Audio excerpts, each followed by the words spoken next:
Welcome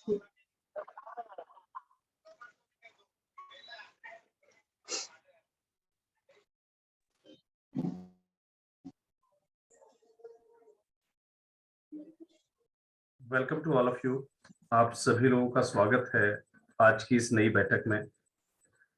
और आज हम बात करने वाले हैं,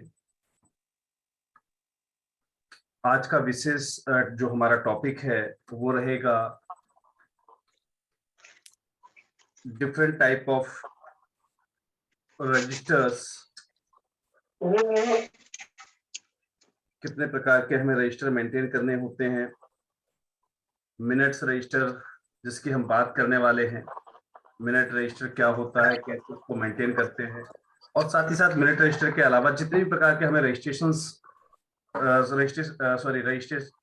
की आवश्यकता होती है, वो सभी रजिस्टर कैसे तैयार किए जाते हैं, कैसे नियम और कायदे को ध्यान में रख के जो है रजिस्टर की जो कार्रवाई है वो कैसे पूरी की जाती है, उन सभी विषयों पर हम बात करने वाले हैं। मैं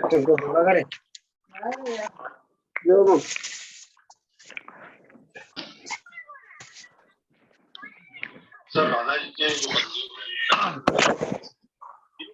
से गाजियाबाद में अभी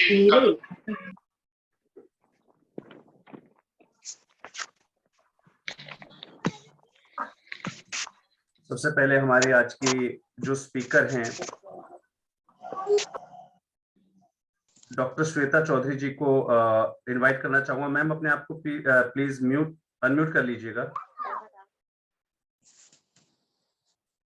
जी बहुत बहुत धन्यवाद मैम। 1 मिनट रुकिएगा मैम, मैं एक बार सभी को म्यूट कर देता हूँ जिससे कि बार बार डिस्टरबेंस क्रिएट नहीं होगी, क्योंकि आज का जो टॉपिक है वो बहुत ही ज्यादा जरूरी है। मैम अपने आप को अनम्यूट कर लीजिएगा प्लीज। अब अनम्यूट कीजिएगा। जी मैम।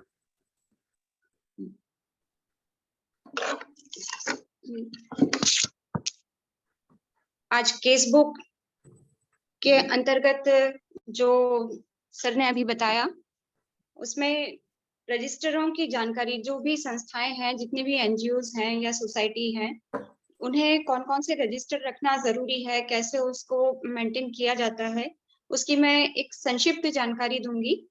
और यहाँ पर जुड़े सभी संस्थाओं के सभी प्रतिनिधियों को मेरा सादर नमस्कार। मैं डॉक्टर श्वेता चौधरी खरगोन से आप सभी को बताना चाहूंगी कि एनजीओ में जो रजिस्टर रखे जाते हैं उसमें कौन कौन से अनिवार्य दस्तावेज होते हैं और कैसे उसका मेंटेनेंस किया जाता है, क्या जरूरी है। देखिए, किसी भी संस्था का जब रजिस्ट्रेशन हो जाता है तो उसके बाद सोसाइटी रजिस्ट्रार को भेजे जाने वाली वार्षिक जानकारी हमें भेजना जरूरी होता है। ये हमारा एक दायित्व है जिसे पूरा करना होता है। किसी भी संस्था की विश्वसनीयता उसके लेखा जोखा व कार्य प्रणाली से प्रमाणित होती है। संस्था में दस्तावेज की पूर्ति, समय पर पंजीयक व संबंधित विभागों को जानकारी भेजना मुख्य कार्य होते हैं जो संस्था संचालक को प्रतिवर्ष करना आवश्यक है। इस पूर्तियों के बाद ही पंजीयक से पदाधिकारियों की प्रमाणित सूची प्राप्त हो पाती है। किसी संस्था को पंजीकृत करने मात्र से संस्था क्रियाशील या जीवित नहीं रहती है। संस्था के वार्षिक क्रियाकलापों को विदित शुल्क के साथ पंजीयक को भेजने के बाद जीवित मानी जाती है। इसीलिए जरूरी है कि प्रति वर्ष जैसे ही जो असेसमेंट ईयर होता है और उसमें उस ईयर एंडिंग के पहले ये सारे रजिस्टर तैयार हो जाएं, ऑडिट तैयार हो जाए और ये सारी सूचनाएं हमें भेजनी होती हैं रजिस्ट्रार को। संस्था की नियमावली में दिए गए उद्देश्यों की पूर्ति के लिए संस्था कार्य करती है और संस्था की मासिक वार्षिक बैठक, सदस्यता का प्रकार, सदस्यता राशि, नियमित निर्वाचन के सभी कार्यों की नियमावली अनुसार ही करना अनिवार्य होता है। संस्था के प्राथमिक दस्तावेजों में पहला 2 सूचना रजिस्टर, दूसरा प्रोसीडिंग और तीसरा सदस्यता पंजी शामिल होते हैं। किसी भी संस्था का संचालन 2 प्रकार की बैठकों के द्वारा होता है। पहली होती है साधारण सभा और दूसरी होती है कार्यकारिणी प्रबंधकारिणी बैठक। ये 2 रजिस्टर हमको मेंटेन करने होते हैं। सबसे पहले तो साधारण सभा में क्या क्या इन्वॉल्व होते हैं, किस चीजों को शामिल किया जाता है, वो आपको बताती हूँ। साधारण सभा में प्रत्येक संस्था को पंजीयन के बाद वर्ष में एक बार साधारण सभा करना अनिवार्य होता है। इसमें वार्षिक प्रतिवेदन, रिपोर्ट, वार्षिक आय व्यय, बजट, नवीन प्रस्ताव की स्वीकृति, निर्वाचन चुनाव, ऑडिटर की नियुक्ति या अन्य कार्यों पर चर्चा कर निर्णय लिए जाते हैं। इनका विवरण लिखने के लिए रजिस्टर बनाए जाते हैं, जिनमें पहला सूचना रजिस्टर और दूसरा प्रोसीडिंग रजिस्टर शामिल होता है। ये रजिस्टर में सारे ठहराव प्रस्ताव लिखे जाते हैं और सूचनाएं लिखी जाती हैं। जितने भी हमारे वार्षिक आय व्यय हुए हैं, वार्षिक प्रतिवेदन है, स्वीकृत जितने भी प्रस्ताव रखे गए हैं और निर्वाचन चुनाव आदि जो होते हैं, उसकी समस्त जानकारी इन 2 रजिस्टर के माध्यम से की जाती है, सूचना रजिस्टर और प्रोसीडिंग रजिस्टर। इसी में जैसे मैंने बताया था कि संस्था के प्राथमिक दस्तावेजों में ये 2 रजिस्टर रखना जरूरी है, जिसमें पहला था साधारण सभा और दूसरा है कार्यकारिणी या प्रबंधकारिणी बैठक। हमारे जो बोर्ड ऑफ डायरेक्टर्स की मीटिंग होती है, उससे रिलेटेड ये इसमें जानकारी दी जाती है। संस्था के विधान नियमावली के अनुसार जो चुने हुए पदाधिकारी होते हैं, प्रबंधकारिणी के सदस्य होते हैं, यह बैठक मासिक, त्रैमासिक होती है। इसका कार्य साधारण सभा में स्वीकृत योजनाओं को संचालित, कार्यान्वित करना, कर्मचारियों के वेतन भत्ते का निर्धारण करना, संस्था की संपत्ति का रखरखाव आदि करना होता है। इनका विवरण करने के लिए रजिस्टर बनाए जाते हैं, जिनमें पहला सूचना रजिस्टर और प्रोसीडिंग रजिस्टर दोनों शामिल होते हैं। जैसा कि साधारण सभा में भी सूचना रजिस्टर और प्रोसीडिंग रजिस्टर लगता है, वैसे ही प्रबंधकारिणी या कार्यकारिणी बैठक में भी ये 2 रजिस्टर मेंटेन करने होते हैं। उसके बाद हमारा अगला दस्तावेज जो होता है वो सदस्यता पंजी होती है। किसी भी संस्था में कार्य करने के लिए व्यक्ति की सदस्यता अनिवार्य होती है। किसी आवेदक को सदस्यता देना या न देना, यह निर्णय प्रबंधकारिणी का होता है। सदस्यता का प्रकार उसके द्वारा प्रदान की गई राशि एवं संस्था द्वारा निर्धारित मापदंडों के अनुसार होता है। सदस्यता पंजी में सदस्यता राशि का पूर्ण विवरण होता है। संस्था के वैध सदस्य ही निर्वाचन में भाग ले सकते हैं। संस्था ऑडिट में भी इसकी आवश्यकता होती है, क्योंकि जितने भी सदस्य बनाए गए हैं वो किसके अनुमति से बनाए गए हैं, कौन वैध सदस्यता में आता है, ये सारी जानकारी उसमें मेंटेन की जाती है कि कितने सदस्य की संस्था है, उसमें से प्रतिनिधि कितने हैं और बोर्ड ऑफ डायरेक्टर्स में कितने मेंबर्स इंक्लूड किए गए हैं, ये सारी जानकारी इसमें दी जाती है। जब सदस्यता पंजी भी तय हो जाती है, उसका निर्माण किया जाता है और उसमें सारी एंट्री कर दी जाती है, उसके बाद बैंक खाते के लिए अलग से रजिस्टर तो नहीं लगता है, लेकिन बैंक खाता जैसे यदि कोई नया संस्था है उसका गठन किया गया है, तो संस्था के पंजीयन के बाद बैंक खाता खोलना चाहिए तथा नियमावली के नियम सामान्यतः धारा 22 बैंक खाता में वर्णित पदाधिकारी कोई 3 अध्यक्ष, सचिव, कोषाध्यक्ष के हस्ताक्षर से ये खाता संचालित होता है। और इसके बाद की जो प्रोसेस है वो आती है वार्षिक रिटर्न की। पंजीयक को वार्षिक विवरणिका भेजना होती है, जिसमें प्रारूप 7 पर संलग्न जानकारी जाती है, जो कि धारा 27 के अंतर्गत आती है। और दूसरी जानकारी, दूसरी जो विवरणिका भेजना होती है वो होती है ऑडिट रिपोर्ट एवं आय व्यय, धारा 28 के अंतर्गत। संस्था की वार्षिक जानकारी, क्रियाकलाप एवं आय व्यय हमें पंजीयक को भेजना अनिवार्य है। इसके लिए विभाग द्वारा निर्धारित प्रारूप 7 दिया गया है। ये प्रारूप 7 जो होता है धारा 27 के अंतर्गत वेरीफाई करने के लिए होता है। जो संस्था की मीटिंग्स होती हैं उसमें संस्था को चेक करने का प्रारूप है। इसमें निर्वाचन का प्रत्येक जितने भी निर्वाचन की वर्तमान और पूर्व की दिनांक आती है, वार्षिक बैठक में उपस्थित सदस्यों का प्रकार व सूची लगानी होती है। पदाधिकारियों की हस्ताक्षर सूची जो कि ओरिजिनल लगती है जब निर्वाचन होता है, तो पूर्व व वर्तमान दोनों सूची लगाना होती है। वार्षिक बैठक की पूर्व दिनांक एवं वर्तमान दिनांक देना होती है, तथा वार्षिक फीस भरी है तो उसका चालान नंबर व दिनांक देना अनिवार्य होता है।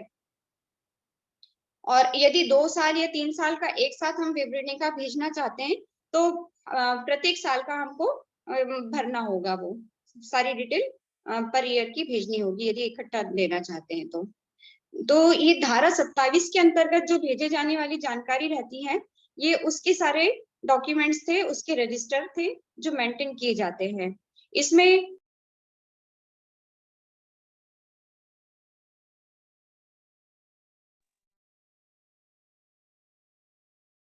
मैम आपकी वॉइस चली गई है, 1 मिनट रुकिएगा, 1 मिनट रुकिएगा मैम, आपकी वॉइस नहीं आ पा रही है। मैं एक बार फिर से आपको अनम्यूट कर रहा हूँ।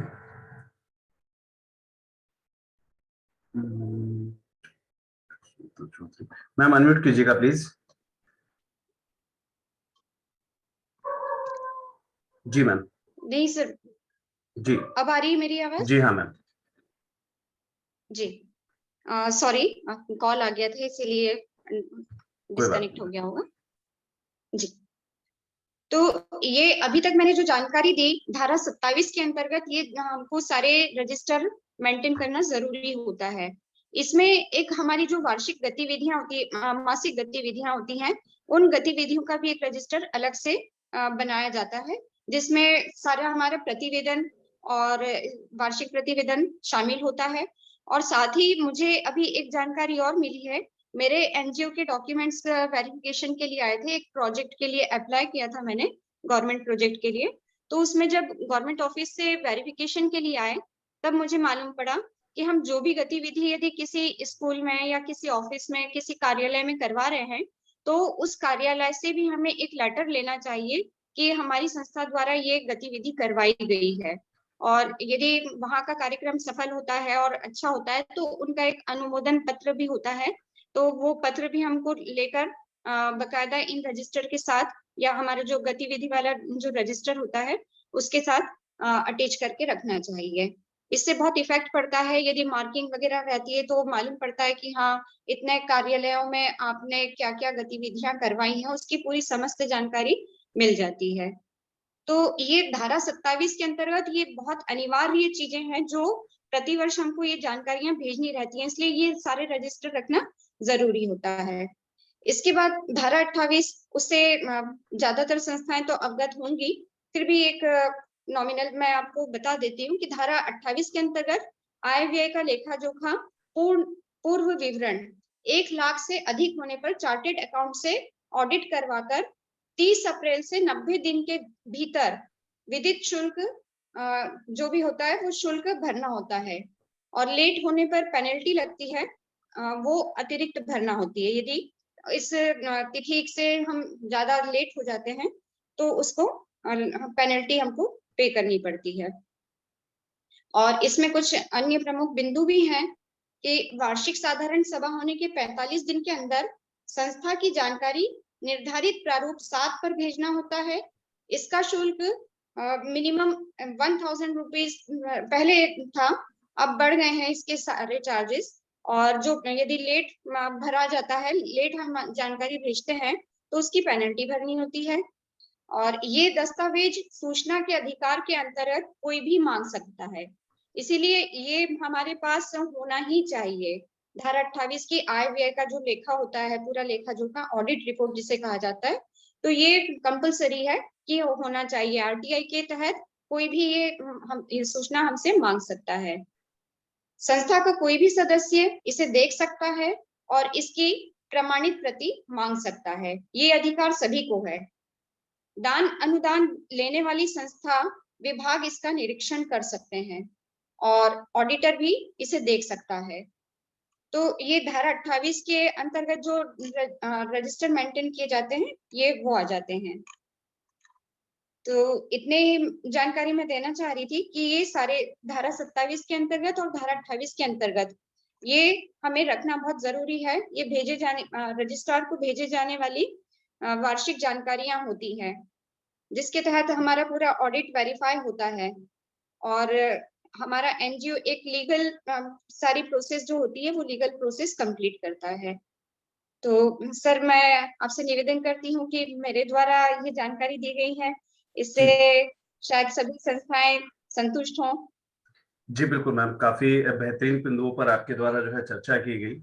और डॉक्टर श्वेता चौधरी मैम मध्य प्रदेश के खरगोन जिले से खुशहाली सेवा संस्थान की संचालिका और प्रधान अध्यक्ष और हमारे राष्ट्रीय एनजीओ महासंघ के कोर टीम की सदस्य हैं, और काफी बेहतरीन सुझाव और समय समय पर आपका जो गाइडेंस हमें मिलता रहता है राष्ट्रीय एनजीओ महासंघ को, उसी के माध्यम से आज देश भर की 30,000 से अधिक संस्थाएं जो है इन सभी बेनिफिट्स का लाभ ले पा रही हैं।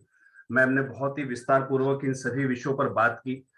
कुछ टॉपिक्स मैं मानता हूं कि हो सकता है आप लोगों को लगा हो कि मैम ने जल्दी बता दिए और आप उनको शायद नोट ना कर पाए हों। कोई दिक्कत वाली बात नहीं।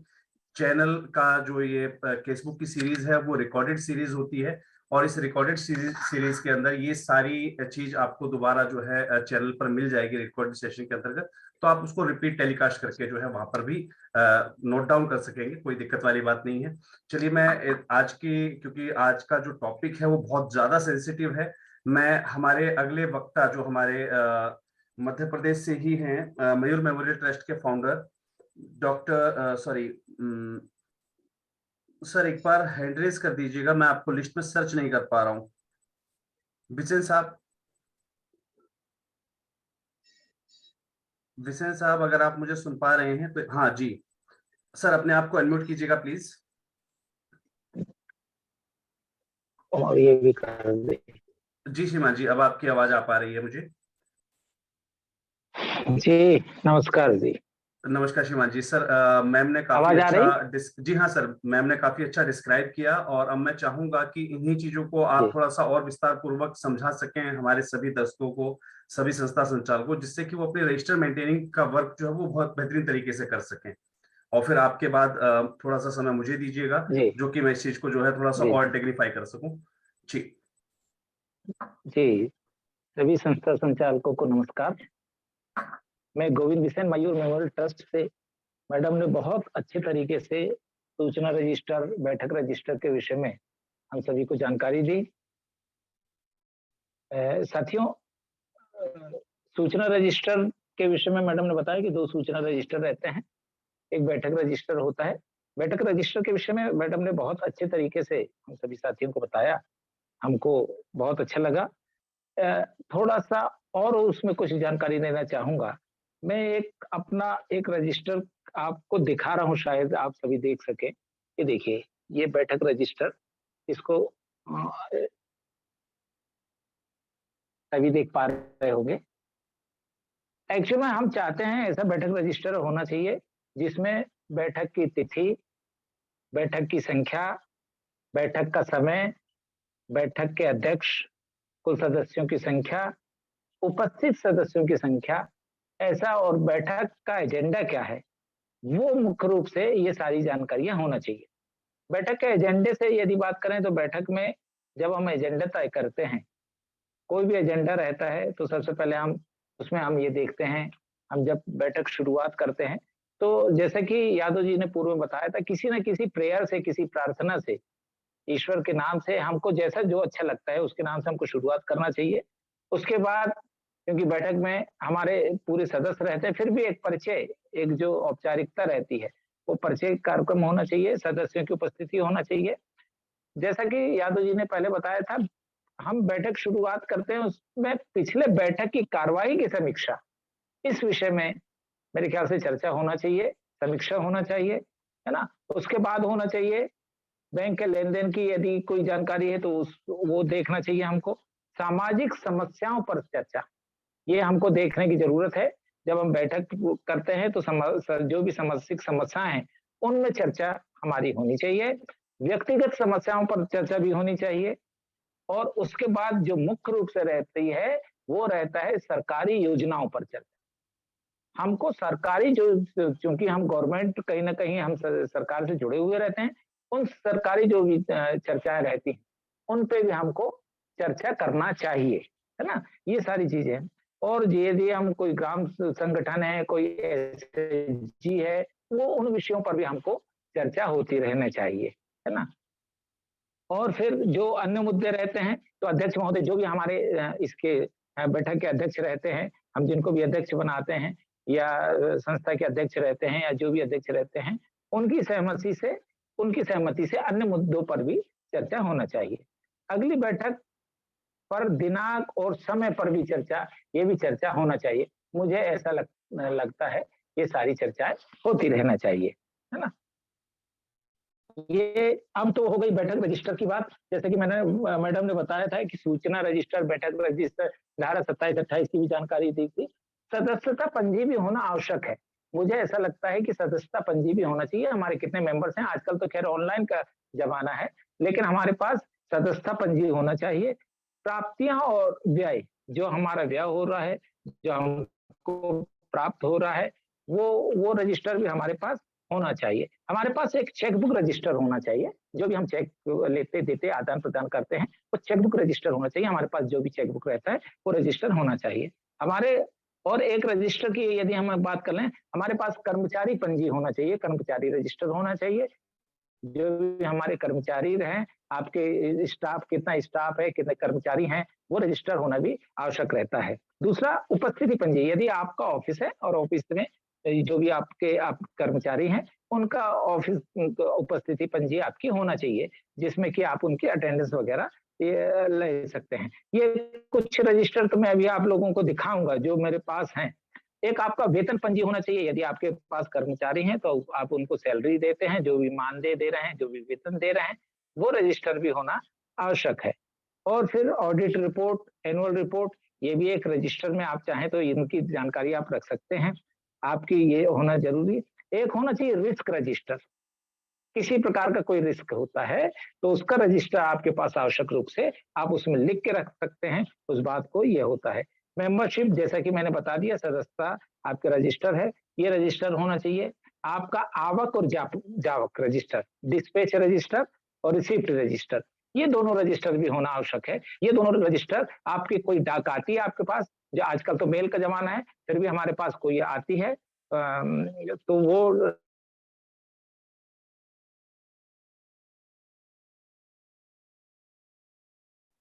सर आपकी शायद नेटवर्क में कुछ प्रॉब्लम है। विजन साहब एक बार नेटवर्क आपका चेक कर लीजिएगा।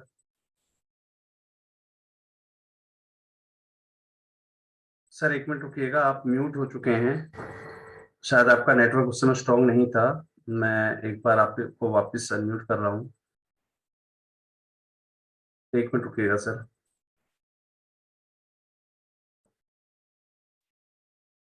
जी सर, अनम्यूट कीजिएगा सर। जी कुछ नेटवर्क इश्यू था सर आपकी ओर से, तो थोड़े से अभी जस्ट जिस समय मैंने आपको बीच में टोका, उसी समय आपकी वॉइस गई थी सर। एक बार वहीं से स्टार्ट कर दीजिएगा, आवक जावक रजिस्टर के बाद से सर। सर नेटवर्क इश्यू शायद आपकी तरफ से काफी ज्यादा हो रहा है। फिर से अनम्यूट कीजिएगा सर। नहीं, कॉल आ गया था। ओके ओके ओके, अनम्यूट करो।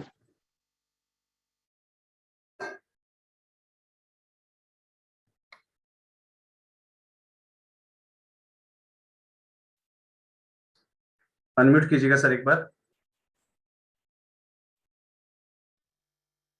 हमारी सर जी सर, आवक जावक रजिस्टर से स्टार्ट कीजिएगा सर।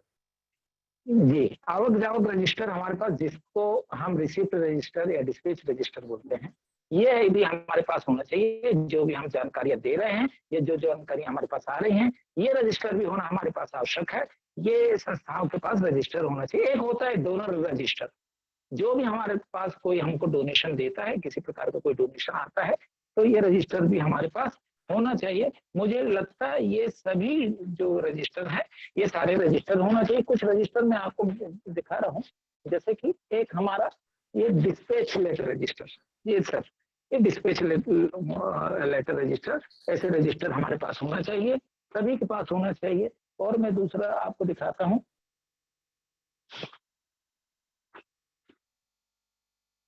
ये सर रिसिप्ट रजिस्टर, ऐसे रजिस्टर हमारे पास, रिसिप्ट रजिस्टर हमारे पास होना चाहिए। हमारे पास आय व्यय के लिए हमारे पास ऐसे आय व्यय के रजिस्टर होना चाहिए, ये जरूरी है सर, ये सारी रजिस्टर हमारे पास होना चाहिए, ये हाँ हमारे पास बहुत जरूरी है, ये सारे रजिस्टर हमारे पास होना चाहिए। हमारे पास एक रजिस्टर होना चाहिए जिसमें कि हम जो भी अटेंडेंस लेते हैं, जो भी ऐसा हम ये रजिस्टर हम रख सकते हैं, ऐसे अटेंडेंस रजिस्टर हमारे पास होना चाहिए। मतलब कि जो हमारे जो कर्मचारी हैं वो अपने सिग्नेचर करेंगे, इस प्रकार के सारे रजिस्टर हमको, मुझे लगता है कि ये सब रजिस्टरों की आवश्यकता है और हमारे पास ये सारे रजिस्टर होने चाहिए। और बाकी तो आदरणीय हमारे यादव साहब हैं, हमारे एनजीओ गुरु हैं, वो सारी जानकारियां देंगे।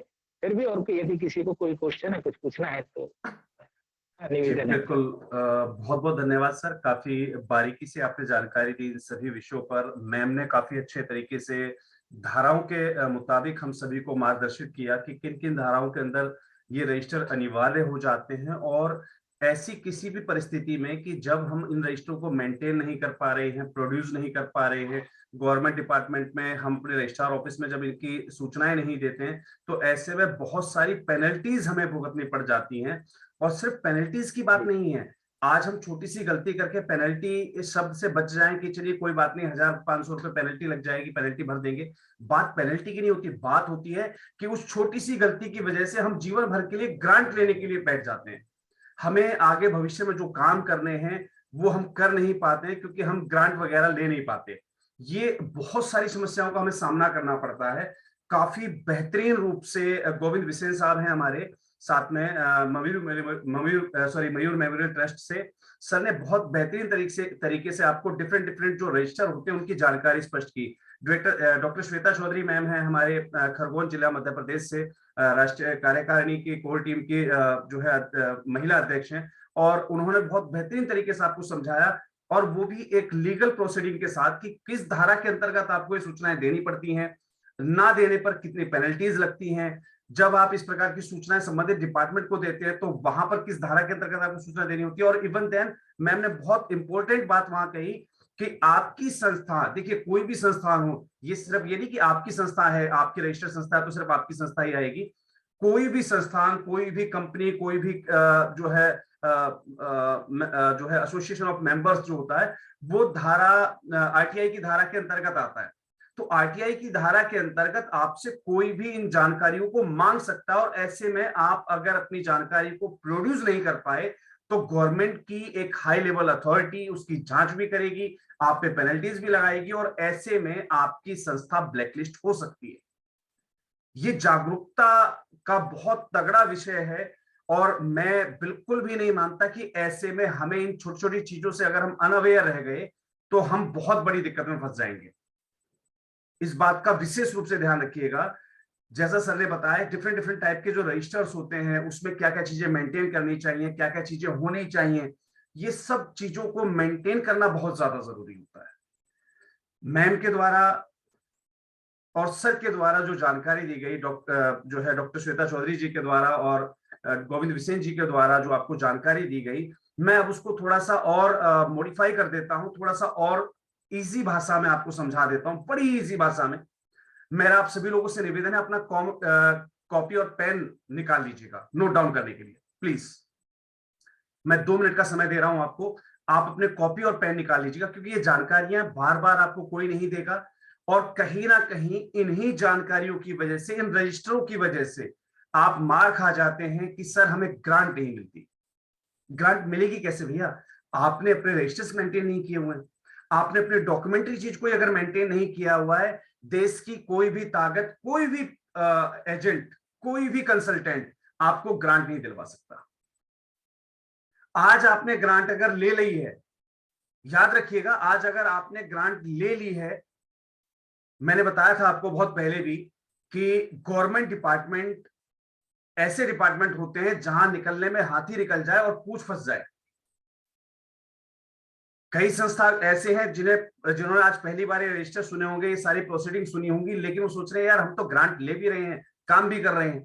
याद रखिएगा, गलती से अगर किसी व्यक्ति ने आपकी संस्था के खिलाफ आरटीआई लगा दी, आपसे आरटीआई में आपसे जवाब मांग लिया कि आपके प्रोसीडिंग रजिस्टर ये सारी चीजें प्रोवाइड कीजिए, और अगर आप नहीं कर पाए, वो हो सकता है आपका प्रतिद्वंदी हो, वो हो सकता है आपसे जेलियस रखने वाला व्यक्ति, क्योंकि आज का समय एक ऐसा समय है जहां लोग अपना काम बनने पर कम ध्यान देते, दूसरे का बिगाड़ने पर ज्यादा ध्यान देते हैं।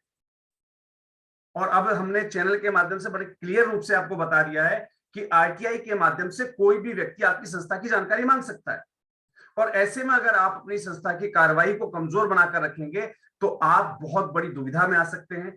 कल को उन्हीं जानकारियों के बिहाफ पर जो भी आप आरटीआई के माध्यम से जानकारी देना आपका फर्ज बनेगा, और अगर ऐसे में आप जानकारी को छुपा लेते हैं, गलत जानकारी आप प्रोवाइड कर देते हैं किसी भी आरटीआई एक्टिविस्ट को, तो वो आपके ऊपर एक जो है लीगल कार्रवाई भी बैठा सकता है, और ऐसे में आपकी पूरी संस्था ब्लैकलिस्ट हो सकती है। आप जिंदगी भर संस्था नहीं बना पाएंगे, कभी आपका प्रोफाइल नेगेटिव कर दिया जाता है गवर्नमेंट डिपार्टमेंट के अंदर। तो उम्मीद करता हूं अभी तक आप लोगों ने अपने पेन और कॉपी निकाल लिए होंगे। हम सॉरी स्टेप बाय स्टेप बात करेंगे कैसे और क्या क्या बनाना है, बिल्कुल step by step note down कर लीजिएगा। बड़े ही प्यारी, आसान और सुंदर शब्दों में आपको बताऊंगा जिससे आप बारीकी से नोट कर सकेंगे। याद रखिएगा, हम लोगों ने केसबुक की सीरीज में सबसे पहले दिन सीखा रजिस्ट्रेशन कैसे करते हैं, कौन कौन से रजिस्ट्रेशन होते हैं, किस रजिस्ट्रेशन को करना बेहतर है, संस्था किस एक्ट में हमें बनानी चाहिए, किस में नहीं बनानी चाहिए, कौन सा एक्ट बेहतरीन रहता है, ठीक है, सोसाइटी एक्ट क्या है, ट्रस्ट एक्ट क्या है, सेक्शन 8 एक्ट क्या है ना, कौन सी आपके लिए बेहतर रहेगी। हमने नोट डाउन किया कि पैन कार्ड में गलतियां कहां तो की, यहां तक कि आज भी मेरे पास एक संस्था वालों का फोन आया कि सर मैं अपना टेन अप्लाई कर रहा था तो सीए ने मुझे बताया आपका पैन ही गलत एक्ट में बना हुआ है। तो ये जानकारी जब आप लोगों ने देखी और सीखी तभी आपको इन चीजों का पता लगा ना, नहीं तो आप अंधे खाते में 3-4 साल तक काम करते रहते, फिर बैठे रहते सर हमें ग्रांट ही नहीं मिलती। यार यही गलती के साथ तो 42 लाख एनजीओ बैठे हुए हैं, और आपके साथ ये केसबुक सीरीज इसलिए शेयर की जा रही है कि आपकी अपनी बेसिक गलतियों को आप निकाल सकें। अगर ग्रांट की वीडियो बीच में आ जाती है चैनल पर तो वहां पर 1000-2000 व्यूज आ रहे हैं, लेकिन ये जो सिखाया जा रहा है आपको बेसिक, इन पर ध्यान नहीं दे रहे हैं आप लोग, और इसका परिणाम आप स्वयं भुगतेंगे। इसके लिए किसी को कहने की आवश्यकता नहीं होगी। कल को फॉर्च्यून 500 की जो ये दौड़ है हमारी, इस दौड़ में कुछ फर्स्ट आएंगे, कुछ सेकंड आएंगे, और कुछ हो सकता है इस दौड़ में जो है देरी की वजह से बाहर हो जाएं इस दौड़ से। तो ऐसे में मुझे दोष मत दीजिएगा, हम अपना पूरा प्रयास करते हैं आपको सिखाने का। नोट डाउन कर लीजिएगा, हमारी संस्था बन गई, ऑब्वियस सी बात है संस्था बनाई है तो हम कहीं ना कहीं लोगों के मिलने का या उनसे मीटिंग करने का या उनके साथ बैठने का कुछ ऑफिस खोल सकते हैं। हो सकता है हम अपने घर पर ये चीजें प्रोसीड कर रहे हो सकता है हम अपने किसी छोटे छोटे कार्यालय से आप इसको ऑपरेट कर रहे हो संस्था को, हो सकता है हम किसी एक पर्टिकुलर जगह से इसको ऑपरेट कर रहे हो। जहां भी हम इसको ऑपरेट कर रहे हैं, सबसे पहली चीज जो आपके पास जरूरी रूप से होनी चाहिए वो होता है आपका विजिटर बुक। नोट डाउन कर लीजिएगा, विजिटर बुक, इसके बहुत सारे नाम होते हैं। आगंतुक रजिस्टर, इसको आगंतुक रजिस्टर भी कहा जाता है। विजिटर बुक, कौन व्यक्ति आपकी संस्था में आया है, कहां से आया है, क्यों आया है, ये सारी जानकारियां उस विजिटर रजिस्टर में मेंटेन करना जरूरी है। यानी कि कोई भी व्यक्ति आपके ऑफिस में, आपके कार्यालय में आपसे मिलने, आपकी संस्था के कार्य से मिलने के लिए अगर आए तो उसकी एक एंट्री वहां होनी चाहिए। आई थिंक सो आप लोगों ने नोट कर लिया होगा, visitor register, visitor book, visitor register जिसे हम बोलते हैं। अब बात होती है कि विजिटर रजिस्टर होता कैसा है, इसके अंदर क्या क्या कॉलम्स होने चाहिए, किन किन चीजों पर हमें ध्यान रखना है। आपको मैं सबसे पहले चीज बताता हूं। सबसे पहला जो कॉलम होता है वो होता है क्रम संख्या का, कि उसके अंदर हमें क्रम संख्या डालनी है। आपने क्रम संख्या डाल दी। दूसरा जो कॉलम हमारा बनेगा उस कॉलम के अंदर हम डालेंगे दिनांक। आप चाहें तो पेज वाइज अगर ऊपर आपकी दिनांक ऑलरेडी है तो आप यहां से दिनांक वाला कॉलम हटा सकते हैं, क्योंकि आप सिंगल पेज पर एक डेट को लेकर चल रहे हैं, यानी कि एक पेज पर आपकी पर्टिकुलर एक डेट की एंट्री रहेगी। तो अगर आपके रजिस्टर में सबसे ऊपर अगर दिनांक का पहले से ऑप्शन है तो आप दिनांक वाले कॉलम को छोड़ दीजिएगा। तो क्रम संख्या के बाद आपका फिर कौन सा कॉलम आएगा, नाम का, किस नाम से व्यक्ति आया हुआ है, नाम आप नोट करेंगे।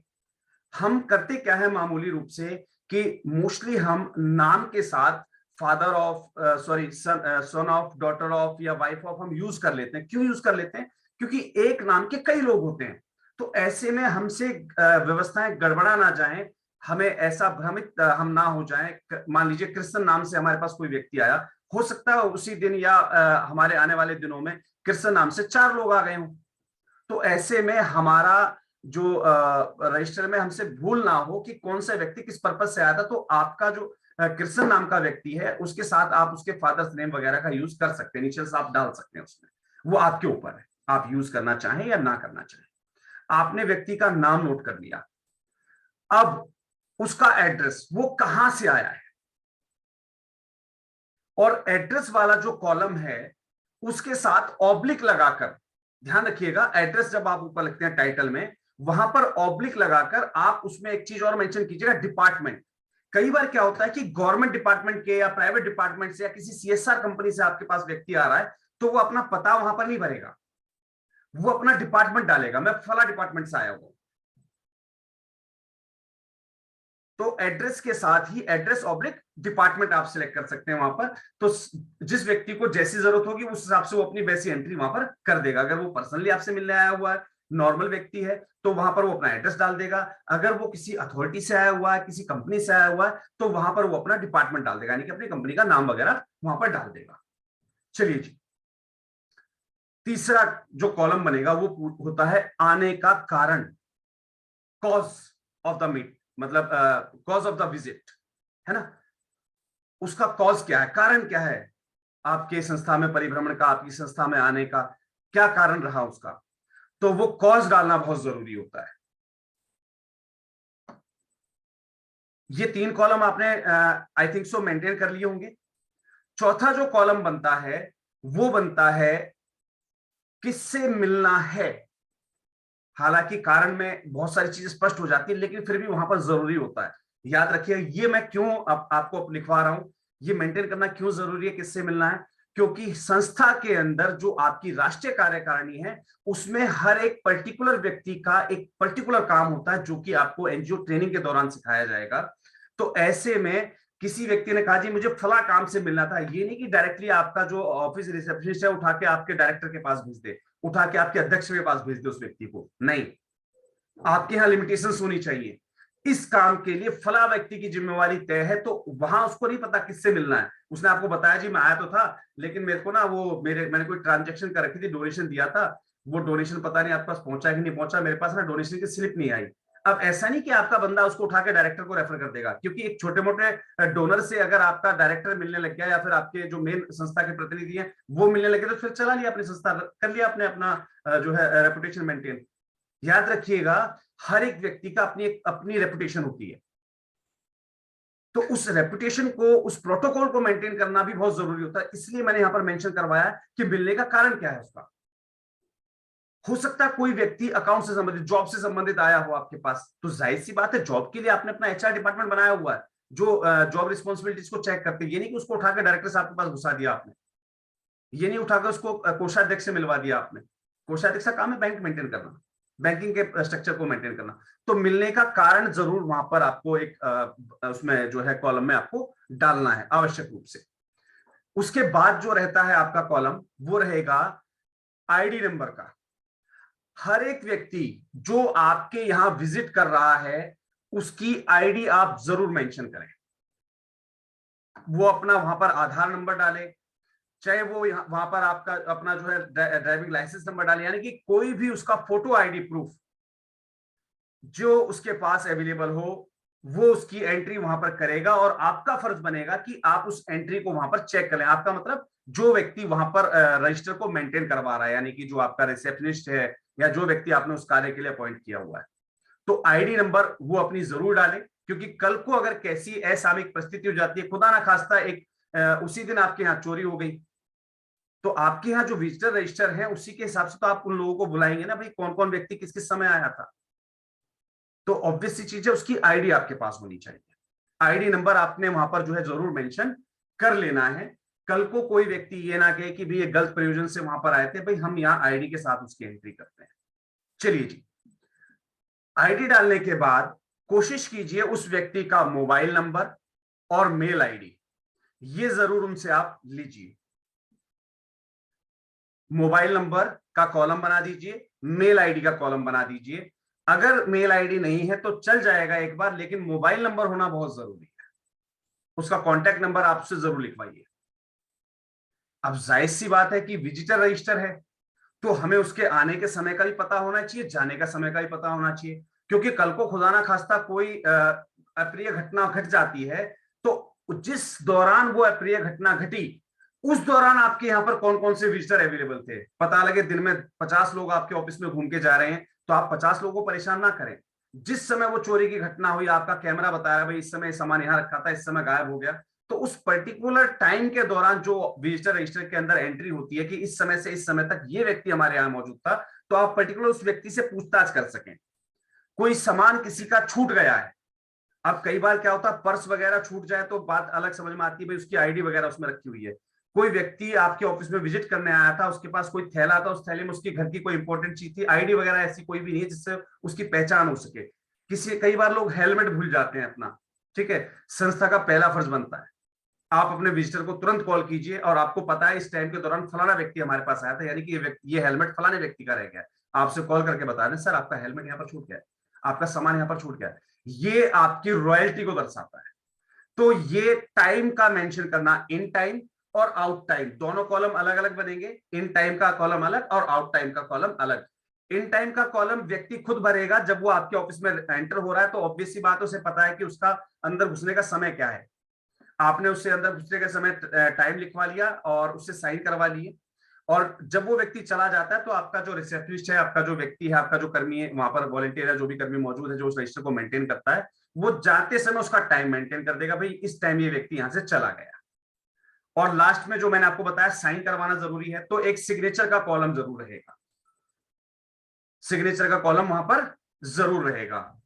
आई थिंक सो ये चीज आपको बड़ा क्लियर हो गई होगी कि विजिटर रजिस्टर हमें कैसे मेंटेन करना है। सीरियल नंबर, डेट, नाम, एड्रेस, आने का कारण, किससे मिलना है उसका जो है डिटेल आपको वहां पर डालनी है, ठीक है जी, उसका आईडी नंबर डालना है आपको, उसके बाद उसकी मेल आईडी, मोबाइल नंबर और उसका इन टाइम, आउट टाइम और सिग्नेचर, ये सारे कॉलम्स आपके इस विजिटर रजिस्टर में मेंटेन किए जाने जरूरी होते हैं।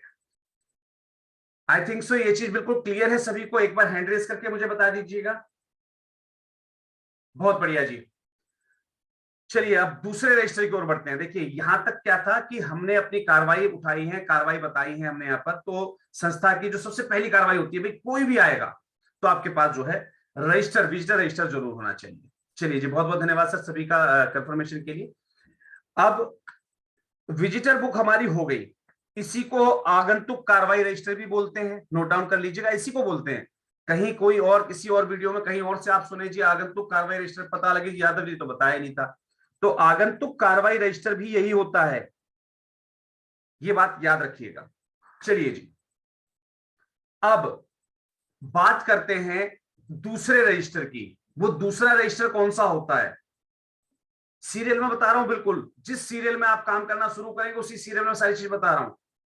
आपने कल बैठक की थी, परसों बैठक की थी हमारी मीटिंग में, मैंने आपको बताया था, उस बैठक में आपने जो है अपनी जो है कोर टीम या सलाहकार समिति का गठन किया था, उसके लिए आपने ऑलरेडी जो है प्रारूप लिखा ही था, है ना, वो आपने पेन अप्लाई करके देख लिया, आपने 10 अप्लाई कर दिया। अब ऑब्वियस सी बात है जो 10 आपने कल या परसों अप्लाई किया था, 2-4 दिन पहले अप्लाई किया था, वो 10 आपके पास आने वाला होगा। अब ये जो 10 आएगा तो कैसे आएगा, डाक से आएगा। तो गवर्नमेंट की या प्राइवेट कोई भी डाक आपके पास आती है, पहली चीज। दूसरा, कई बार क्या होता है, जैसे अभी हमने ग्रांट एप्लीकेशंस बताई आपको वीडियोस में कि भाई ये LIC की ग्रांट है, इसको फॉर्म भर के भेजना है आपको फलाने जगह पर, फलाने एड्रेस पर। आवाज कट कर कर आ रही है, क्या किसी और को भी मेरी आवाज कट के आ रही है? एक बार नहीं आ रही सर, आपके नेटवर्क को आप चेक कर लीजिएगा मेरी तरफ से, क्योंकि मैं जो है वाईफाई नेटवर्क यूज कर रहा हूँ और वो भी डबल वाईफाई लगे हुए हैं, अलग अलग नेटवर्क पे हैं, तो मुश्किल है बहुत ऐसी प्रॉब्लम्स का आ पाना। फिर भी एक बार आप अपने उसको चेक कर लीजिएगा। चलिए, अब हमने जो डाक भेजी, अब ऑब्वियस सी बात है, मैंने आपको बताया था कि पैन कार्ड में आपने क्या करना था कि एप्लीकेशन फॉर्म को प्रिंट निकालना, उसके साथ डॉक्यूमेंट लगाने और उसको डाक करवाना है। 10 एप्लीकेशन में हमने क्या सीखा, 10 एप्लीकेशन करने के बाद आप उसका प्रिंट निकालना है आपको, उसके साथ संस्था के रजिस्ट्रेशन की डॉक्यूमेंट्स वगैरह लगाने और उसकी डाक बना के भेजनी है। जाहिर सी बात है, आपने जो डाक बनाकर भेजी है इसकी एंट्री के लिए एक रजिस्टर आपके पास होना चाहिए, जैसा कि बिशन साहब ने भी बिल्कुल क्लियर बताया था आपको। इन रजिस्टरों को कहते हैं आवक जावक रजिस्टर। ध्यान रखिएगा, सभी रजिस्टर के ऊपर ना एक जो है व्हाइट रंग की पट्टी आप चिपका सकते हैं और उस पर उसका नाम मोटे मोटे अक्षरों में मेंटेन करना होता है। आवक जावक रजिस्टर, इसी को बोलते हैं रिसिप्ट और डिस्पैच रजिस्टर। इंग्लिश और हिंदी दोनों मैंने आपको बता दिया, सर ने बड़े क्लियर रूप से बताया था आपको। रिसिप्ट और डिस्पैच रजिस्टर यानी कि आवक और जावक रजिस्टर, इसी को बोलते हैं डाक रजिस्टर। डाक रजिस्टर भी इसी को बोलते हैं। ये 3 नाम है, हिंदी इंग्लिश सभी भाषा में बता दिए मैंने आपको। अगर कोई पूछता है जी डाक रजिस्टर, तो भी यही होता है, यानी कि पोस्ट रजिस्टर जिसे हम बोलते हैं। आवक जावक रजिस्टर यानी कि रिसिप्ट और डिस्पैच रजिस्टर, इसको ही बोलते हैं। तो ये जरूर मेंटेन कर लीजिएगा कि आप जब आप किसी डाक को कर रहे हैं तो उसकी एंट्री हमेशा डालिए। कोशिश कीजिए जितनी भी डाक आप करें वो सभी की सभी रजिस्टर्ड पोस्ट होनी चाहिए। बहुत ही कम परिस्थितियों में स्पीड पोस्ट कीजिए, बहुत ही कम परिस्थितियों में कोरियर कीजिए। कई बार विशेष रूप से मांगी जाती है कि भाई ये एप्लीकेशन जो है स्पीड पोस्ट से आनी चाहिए, ये एप्लीकेशन जो है रजिस्टर्ड पोस्ट से आनी चाहिए, ये नॉर्मल डाक से आनी चाहिए। वो एक स्थिति अलग हो गई, लेकिन जिन चीजों को आप करते हैं वहां कोशिश कीजिए आपकी सारी डाक रजिस्टर्ड पोस्ट से और इंडिया पोस्ट से होनी चाहिए। फालतू में जो है इनके पास मत जाइएगा, क्या नाम है, ये जो कोरियर वाले होते हैं, एक तो चार्जेस भी एक्स्ट्रा लेते हैं और बेवजह जो है ना इनकी फॉर्मेलिटीज बहुत ज्यादा होती है। मानता हूं सर्विस अच्छी होती है, लेकिन बहुत ही रेयर टाइम में यूज की, जब कोई इमरजेंसी हो, पता लगे भाई डाक की तो छुट्टी है लेकिन कोरियर का ऑफिस खुला मिलेगा, तो उसी स्थिति में आप कोरियर को यूज कीजिए। अदरवाइज कोशिश कीजिए आप भारतीय डाक से काम कीजिए, इससे हमारे देश की अर्थव्यवस्था मजबूत होगी। चलिए जी, आवक जावक रजिस्टर या डाक रजिस्टर या जिसको हम रिसिप्ट या डिस्पैच रजिस्टर बोलते हैं, ये आपको मेंटेन करना बहुत जरूरी है। ये आपको क्या क्या मेंटेन करना है इसमें, कि आपने कौन सी डाक करी, किस डेट को करी, उसका डाक नंबर क्या। मैं इसके कॉलम बता देता हूं आपको। सबसे पहले तो वही सीरियल नंबर वाला कॉलम आ जाएगा। सीरियल नंबर कॉलम के बाद आपका जो है डेट वाला कॉलम आ जाएगा। डेट के बाद जो तीसरा कॉलम रहता है वो रहता है कंसाइनमेंट नंबर का। कंसाइनमेंट नंबर, यहां पर आपको कंसाइनमेंट नंबर नोट करना होता है, चाहे वो डाक आपको मिली हो उस पर भी लिखा होगा, आप डाक करके आए हैं उस पर भी लिखा होगा आपका बुकिंग कोड, है ना। तो कंसाइनमेंट नंबर आपको वहां डालना होता है। उसके बाद लिखना होता है आपको पर्टिकुलर। पर्टिकुलर्स को हिंदी में क्या कहते हैं मैं आपको बता देता हूं, विवरण शब्द आप यूज कर सकते हैं। तो विवरण में डालना है भाई ये डाक थी, कोरियर था, मतलब कोरियर का मतलब जैसे कोई सामान आया हुआ था तो उस पर्टिकुलर सामान का आप नाम लिख सकते हैं, या आपने कोई ग्रांट एप्लीकेशन भेजी थी तो वहां पर मेंशन कर देंगे आप, इसी विवरण वाले उसमें लिखेंगे ग्रांट एप्लीकेशन टू फला HCL फाउंडेशन, जो भी आपने भेजा है ना। आपने पैन एप्लीकेशन भेजी हुई है तो विवरण में आप क्या डालेंगे, पैन एप्लीकेशन, है ना। तो 10 एप्लीकेशन की तो आप विवरण डाल देंगे 10 एप्लीकेशन। तो ये होता है विवरण।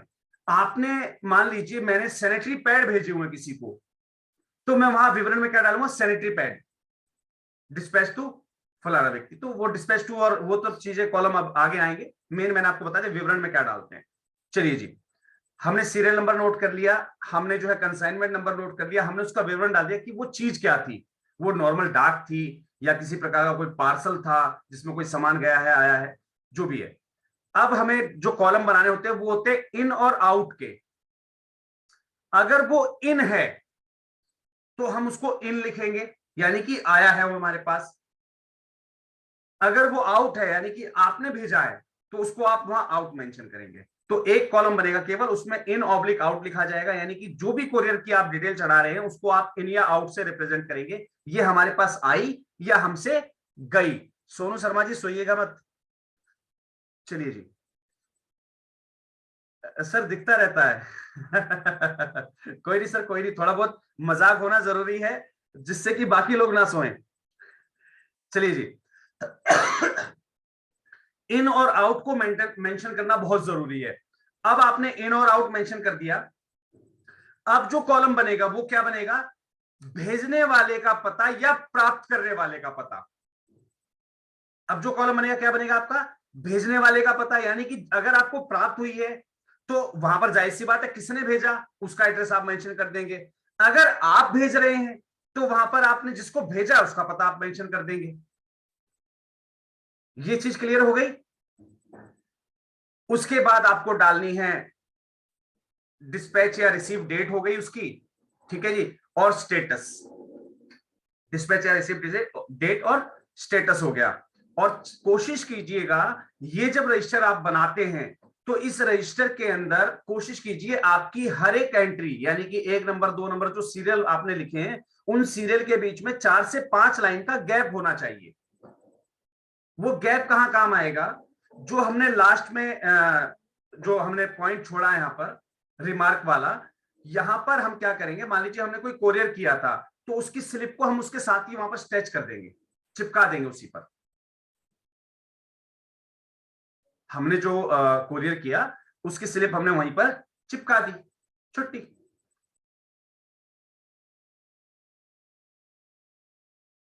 ये मेंटेन करना बहुत जरूरी होता है। प्राप्तकर्ता के हस्ताक्षर का आप बेशक कॉलम बना सकते हैं, भाई किसने प्राप्त किया था, ठीक है, या डिस्पैचर साइन आप कर सकते हैं कि भाई किसने डिस्पैच किया था। अभी हैंड्स को सर लोअर रखिएगा, सभी अपने हैंड्स लोअर हैंड कर दीजिए, ठीक है। प्रश्न के लिए मैं बाद में आपसे कॉलम लूंगा, प्रश्न के लिए जगह दी जाएगी इस सेशन में आपको। समय बहुत कम है, चर्चाएं बहुत लंबी हैं। Sir please Lenovo tab hand raise मत कीजिए, बार बार प्लीज हैंड रेज मत कीजिए, प्लीज बार बार सभी को कह रहा हूं। आवक जावक रजिस्टर, डिस्पैच रजिस्टर या रिसिप्ट रजिस्टर जिसे बोलते हैं, उसके बारे में हम सारी चीजें सीख चुके कि उसमें कौन कौन से कॉलम बनाए जाते हैं, कैसे इसको मेंटेन करना होता है।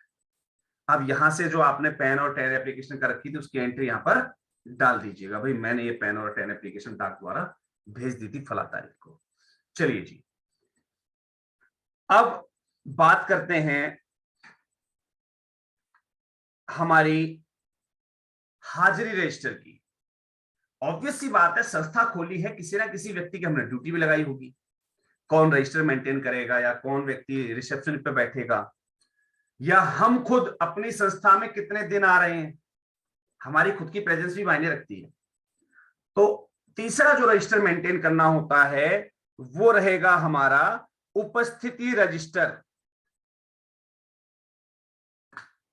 तीसरा जो रहेगा आपका वो रहेगा उपस्थिति रजिस्टर। उसके लिए ज्यादा कॉलम्स के चक्कर में मत पड़िएगा, उसके लिए मार्केट से बना बनाया आपका जो है एक रजिस्टर आता है। चाहे तो कॉलम के लिए मैं बता देता हूं आपको, उसमें सिर्फ 3 कॉलम बनते हैं, सीरियल नंबर, नाम और पद।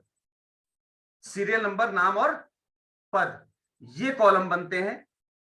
और उसके बाद आप चाहे तो 31 दिनों का जो है प्रेजेंट वाला शेड्यूल भी आप लगा सकते हैं उसके अंदर, जिसमें आप पी और ए लगाते हैं, पी फॉर प्रेजेंट यानी कि उपस्थित के लिए, और ए फॉर एब्सेंट यानी कि जो अनुपस्थित रहा उस दिन उसके लिए। और आप चाहे तो एडवांस रजिस्टर भी यूज कर सकते हैं जिसमें इन टाइम और आउट टाइम होता है, भाई किस समय हमारा कर्मी आया और किस समय ऑफिस से गया, और उसके साइन, बस। इसके अलावा उसमें कोई ज्यादा चीज मेंटेन करने की नहीं होती है।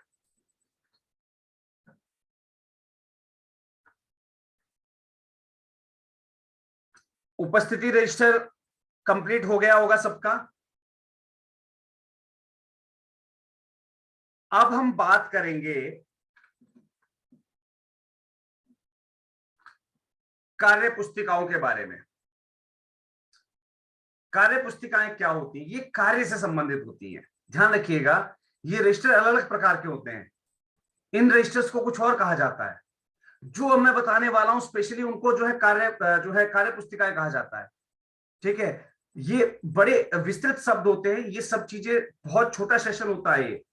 इन छोटे सेशंस में सारी चीज सीख पाना बड़ा मुश्किल होता है, इसलिए हमने जो है एनजीओ ट्रेनिंग सेंटर की व्यवस्था की है जहां आप विस्तार पूर्वक इन चीजों को समझ सकें, सीख सकें। अब हम बात कर रहे हैं कार्य पुस्तिका के बारे में। तो कार्य पुस्तिकाओं के अंदर काफी सारी चीजें होती हैं। ये कार्य पुस्तिकाएं बैठक में की गई चर्चा, बनाए गए नियम, समस्याओं के निवारण समाधान, सदस्यों की हाजिरी, सदस्यों के बीच आंतरिक लेन देन की प्रक्रिया, बाकी सभी चीजों को मेंटेन करने के लिए ये कार्य पुस्तिकाएं बनाई जाती हैं। इन कार्य पुस्तिकाओं में सबसे पहला नाम जो आता है वो हमारा आता है बैठक रजिस्टर, यानी कि मिनट रजिस्टर या मिनट बुक जिसे हम बोलते हैं। नोट डाउन कर लीजिएगा, मिनट बुक या मिनट रजिस्टर जिसे हम बोलते हैं, इसे मदर बुक का भी नाम दिया जाता है, याद रखिएगा, इसे मदर बुक भी कहते हैं, कई लोग इसे मदर बुक के नाम से जानते हैं। तो मदर बुक यही होती है। इसमें क्या बनेगा, आपको बताया गया था, ये जो रजिस्टर होता है ये काफी जगह जो है प्रिंटेड भी आता है, यानी कि ऊपर की कुछ कॉलम्स जो होते हैं मेन भरने के वो वहां पर प्रिंटेड आते हैं, बाकी का नीचे ब्लैंक आता है। कोशिश कीजिएगा कि आप प्रिंटेड कॉपी के चक्कर में मत पड़िए। ये जो रजिस्टर आप बनाएंगे ये वाले पेजेस बिल्कुल ब्लैंक होने चाहिए। ब्लैंक पेज का रजिस्टर होता है जिसपे लाइन वाइन कुछ नहीं होती है, बिल्कुल ब्लैंक पेज का रजिस्टर होता है। इसमें मैंने आपको पिछली वीडियो में बताया था जब हम कार्रवाई लिख रहे थे कि इसमें, जैसा गोविंद बिसेन सर ने बड़ा विस्तार में बताया आपको, कि इसमें बैठक का एजेंडा लिखा जाता है कि किस संबंध में आपने बैठक आयोजित की। इसमें तिथि, दिनांक, दिन कौन सा है, समय किस समय बैठक ली गई, उपस्थित सदस्यों की संख्या, अनुपस्थित लोगों की संख्या जो है, और जितनी बार ये कार्रवाई बैठेगी उतनी बार बैठक, पिछली बैठक का क्या हमारा जो है समीक्षा रही, पिछली बैठक की जो समीक्षा है वो जरूर होनी चाहिए उसके अंदर। ये सारी चीजें सर ने बड़ी विस्तार पूर्वक आपको समझाई हैं। अग्रिम बैठक कब होगी उसके दिनांक और समय पर भी चर्चा इसी हर एक बैठक में आपकी हो जानी चाहिए। अगली बैठक कब होने वाली है पहले से तय हो जाता है। मासिक बैठक होना बहुत जरूरी होता है, चाहे आपकी वो ट्रस्ट हो, चाहे वो सोसाइटी हो, चाहे वो सेक्शन एट हो, मासिक बैठक होना जरूरी है। फर्क कितना रहेगा कि ट्रस्ट और सोसाइटी रजिस्टर मेंटेन करेंगी और सेक्शन 8 कंपनी क्या करेंगी, एक फाइल मेंटेन करेंगी जिसके अंदर वो रेजोल्यूशन डालती रहेंगी। बोर्ड रेजोल्यूशन क्या कहा जाता है उसको, बोर्ड रेजोल्यूशन, बोर्ड मीटिंग जिसे हम बोलते हैं।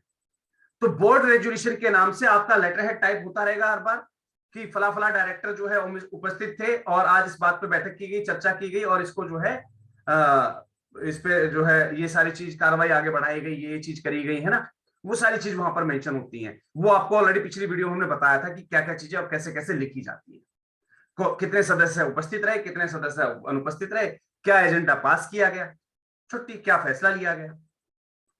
ये हो गया आपका मिनट बुक जिसे हम बोलते हैं या बैठक रजिस्टर बोलते हैं, ये आपकी पर्टिकुलर वो बुक हो गई।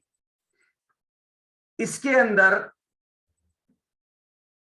मिनट बुक जो मैंने आपको बताई, इसके अंदर मैडम ने जितना विस्तार से आपको बताया था, 2 रजिस्टर मेंटेन इसके अंदर करने होते हैं। अंदर का मतलब ये नहीं कि इसके अंदर हमें कुछ अलग से बनाना है, लेकिन इसके अंदर यानी कि ये मुख्य रजिस्टर रहता है, इसके साथ आपके 2 रजिस्टर और रहते हैं। जैसा मैम ने बताया था कि सूचना रजिस्टर हो गया और प्रोसीडिंग रजिस्टर हो गया।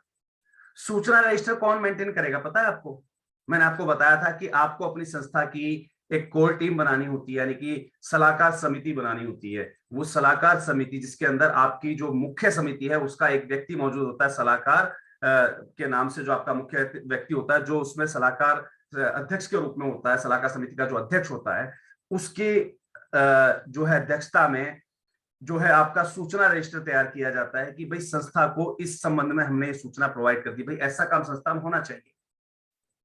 एक रजिस्टर अलग बनेगा, प्रोसीडिंग रजिस्टर। आपने इन सूचनाओं को गौर किया, राष्ट्रीय कार्यकारिणी ने उसके ऊपर बैठ के चर्चा की, बताया था ना आपको कि दोनों रजिस्टर जरूरी हैं। सूचना और प्रोसीडिंग रजिस्टर जो है वो आम सभा यानी कि जो साधारण सभा होती है उसमें भी जरूरी होता है, और प्रथम कार्यकारिणी का जो रजिस्टर बनता है, मुख्य कार्यकारिणी के जो रजिस्टर बनते हैं उसमें भी ये दोनों रजिस्टर अलग अलग बनते हैं आपके, सूचना और प्रोसीडिंग रजिस्टर, सूचना रजिस्टर और प्रोसीडिंग रजिस्टर। तो सूचना हमारी आम सभा ने यानी कि हमारी जो कोर टीम है या हमारी जो सलाहकार समिति है उसने हमें सूचना दी, उनका सूचना रजिस्टर बन गया, उन्होंने अपनी प्रोसीडिंग लिख दी कि इस संबंध में जो है बैठ के चर्चा की गई और संस्था के पास ये सुझाव भेजा गया, राष्ट्रीय कार्यकारिणी के पास ये सुझाव भेजा गया। अब राष्ट्रीय कार्यकारिणी क्या करेगी, उस पर एक बैठक करेगी। बैठक कौन सी, ये जो बैठक जो मैंने आपकी अभी बताई कि बैठक का एजेंडा आपको लगाना होता है, ये बैठक का एजेंडा आपने बना लिया, ठीक है।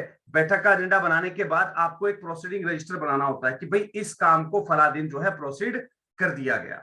तो वो प्रोसीडिंग रजिस्टर हो जाता है, उसमें प्रोसीडिंग लिखी जाती है सेम जैसे आपने बैठक का एजेंडा लिखा था, वहां सिर्फ बैठक लिखी गई कि भाई इतने लोग उपस्थित थे, वहां आपने प्रस्ताव पारित कर दिया।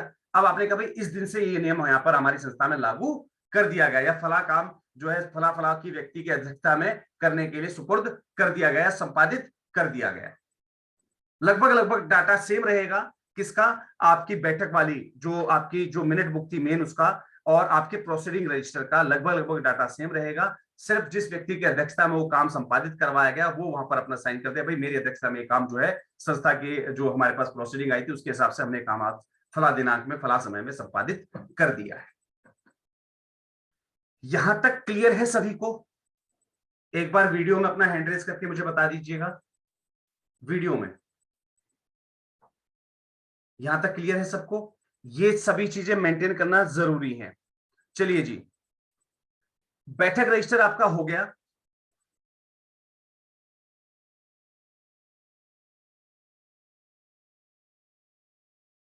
बैठक रजिस्टर आपका कंप्लीट हो गया। अब बैठक रजिस्टर के बाद यानी कि मीटिंग रजिस्टर या मीटिंग जिसको बोलते हैं वो हमने कंप्लीट कर दिया। ये कंप्लीट होने के बाद अब क्या रहेगा हमारे सामने एजेंडा? अब हमें मेंटेन करनी होती है अपनी कैश बुक।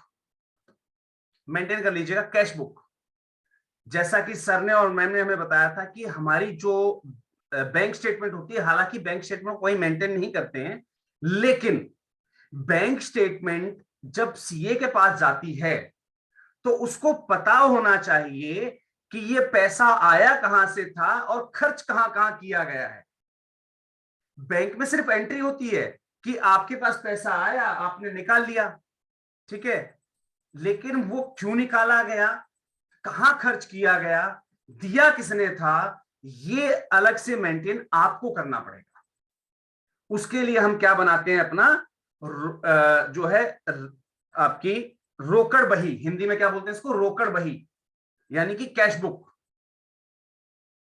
ये क्या होती है हमारी कैश बुक, रोकड़ बही हम बनाते हैं। रोकड़ बही हमें बनानी है। जिस दिन जितने पैसे आपके पास आए, चाहे वो कैश में आए चाहे वो बैंक में आए, आपको मेंटेन करने हैं इनवर्ड रजिस्टर। इसमें 2 पेज, मतलब जो जैसे कॉपी के 2 पेज होते हैं ना, तो जो लेफ्ट हैंड साइड वाला पेज होता है वो होता है इनवर्ड का, और जो left hand right hand side वाला पेज होता है वो होता है आउटवर्ड का। यानी कि इस तरफ लेफ्ट हैंड साइड में आप मेंटेन करेंगे कितना आया, और राइट हैंड साइड में आप मेंशन करेंगे भाई कितना खर्च हुआ आपसे और कहां कहां खर्च हुआ, किस किस चीज के लिए खर्च हुआ। इवन देन याद रखिएगा, इसमें छोटी छोटी चीजें मेंटेन करना भी जरूरी है। अगर आप अपनी टीम के साथ कहीं विजिट करने गए थे और आपने अपने 5 लोगों ने बैठ के वहां पर चाय पी ली है, तो वो 50 रुपए जो चाय का खर्चा है वो भी वहां मेंटेन करना पड़ता है आपको। अगर आपको ढंग की जो है ऑडिट्स वगैरह सब चीजें क्रेडिट और डेबिट मेंशन करने होते हैं, बिल्कुल क्रेडिट और डेबिट इसको बोलते हैं इंग्लिश के अंदर, क्रेडिट और डेबिट, ठीक है। लेकिन ये जो बुक होती है, मैंने बुक का नाम बताया आपको, बुक होती है कैश बुक। तो लेफ्ट हैंड साइड पे क्या रहेगी आपकी क्रेडिट, और राइट हैंड साइड वाले पेज पर क्या रहेगा आपका डेबिट, है ना। यानी कि आवक और जावक, या सॉरी जो है इनवर्ड और आउटवर्ड, यानी कि जो आपके पास खर्चा आया, जो पैसा कहीं से आया तो उसके लिए आपने क्रेडिट का लगा दिया ऑप्शन और वहां पर डेबिट का डाल दिया, यानी कि जितना जमा हुआ और घटा। तो डेबिट और क्रेडिट नाम से आप दोनों पेजों को मेंटेन करेंगे, आमने सामने वाले पेजों को। पहला पेज जाएगा आपका क्रेडिट का और दूसरा रहेगा आपका डेबिट का। क्रेडिट वाले में क्या रहेगा, जितना आपके पास आया, चाहे वो कैश के रूप में आए चाहे वो बैंक में आए, उसकी एंट्री वहां पर आप डाल देंगे, किसने दिया, क्यों दिया, कब दिया, किस कारण दिया, किस काम के लिए दिया, और कब आपने खर्च किया, क्यों खर्च किया, उसका डेली रिकॉर्ड अपना एक मेंटेन करना स्टार्ट कर दीजिएगा। आई थिंक सो आपको रोकड़ बही यानी कि कैश बुक वाला कॉलम समझ में आ गया होगा। उसमें ज्यादा बड़ी कोई चीज नहीं है, सिर्फ आपने किस व्यक्ति से कितना पैसा लिया है। ध्यान रखिएगा, ऐसा कोई भी पैसा, ऐसा कोई भी डोनेशन आपके पास जो आता है जिसका अमाउंट 1000 रुपए से अधिक है, कितना, 1000 रुपए से अधिक अगर कोई एक व्यक्ति आपको देता है, तो कोशिश कीजिए ऐसे में आप उसकी आईडी, मोबाइल नंबर या मेल आईडी या उसका जो आधार नंबर है वो जरूर मेंशन कर लिया, आधार पैन नंबर। और कुछ सवाल पिछली बार भी आपने मुझसे किया था, आप कोई सवाल ना पूछे। अगर कोई व्यक्ति अपनी आईडी आपसे डिस्क्लोज करने में डर रहा है कि यार मैं इनको आधार और पैन नंबर क्यों दूं, कहीं ऐसा ना हो मेरा बैंक अकाउंट खाली हो जाए, तो किसी को आपको प्रेशराइज नहीं करना है। जो डाटा दे दे अच्छी बात है, नहीं दे कोई बात नहीं। बस उसे बता दीजिएगा कि सर जो हमने आपको डोनेशन स्लिप दी है, अगर मान लीजिए उसके बदले आपने उसको डोनेशन स्लिप दी है, तो उसको बता देना भाई जब टैक्स में छूट लेनी हो ना तो आपको वहां पर डाटा कंप्लीट करवाना पड़ेगा, आपने टैक्सेशन के समय अपने सीए से पूछ लीजिएगा, अगर वो अलाउ करे तो आप हमें डाटा प्रोवाइड करवा दीजिएगा आपका। बस छुट्टी, आपको उससे ज्यादा बहस नहीं करनी है, क्योंकि वो हमारा डोनर है, हम बेवजह बहस करके उससे कहीं खराब ना करते, नेगेटिव ना करते हैं। तो यहां तक क्लियर हो गया आई थिंक सो सभी को, मुझे वीडियो में हाथ हिलाकर बता दीजिएगा। चलिए जी, बहुत अच्छी बात है। अब हम बात करेंगे अगले रजिस्टर के बारे में, जिसे कहा जाएगा receipt register, receipt book, RECEIPT, receipt book या प्राप्ति रसीद। क्या कहा जाएगा इसको? प्राप्ति रसीद, या इसको एक नाम और दिया था, सर ने भी बताया था, अनुमोदन रजिस्टर। अब इसमें क्या क्या रखते हैं हम, इसमें क्या क्या चीज डाली जाती है? जैसा कि सर ने और मैम ने बड़े प्यारे तरीके से आपको बताया कि हम किसी स्कूल के अंदर कोई काम करने गए, अभी 11 तारीख से लेकर 17 तारीख तक जो है सड़क सुरक्षा सप्ताह मनाया जाएगा, तो उसमें डिफरेंट स्कूलों में सेमिनार, वर्कशॉप, वेबिनार्स आप करने के लिए जाएंगे। वहां पर आपने कार्यक्रम का आयोजन कर दिया, तो वहां उस स्कूल से एक अनुमोदन पत्र लेना मत भूलिए कि फलानी संस्था द्वारा हमारे यहाँ पर ऐसे कार्यक्रम का आयोजन किया गया था, कार्यक्रम सफल रहा। जो भी उनका फीडबैक हो वो अपने एक लेटर हेड पे आपको लिख के देते हैं। तो ये जो लेटर हेड आपने कलेक्ट किए, वो लेटर हेड इस प्राप्ति रसीद रजिस्टर वाले में मेंशन किए जाएंगे। कैसे मेंशन होंगे? जैसे आपने अपना, जब आप कार्यक्रम कोई कर लेते हैं तो उसके लिए आप प्रेस नोट देते हैं, तो जो प्रेस नोट होता है उसकी एक कॉपी भी आप यही रजिस्टर मेंटेन कीजिए, इसमें वो आपके साथ में लग जाएगी और उसके साथ लग जाएगा वो लेटर।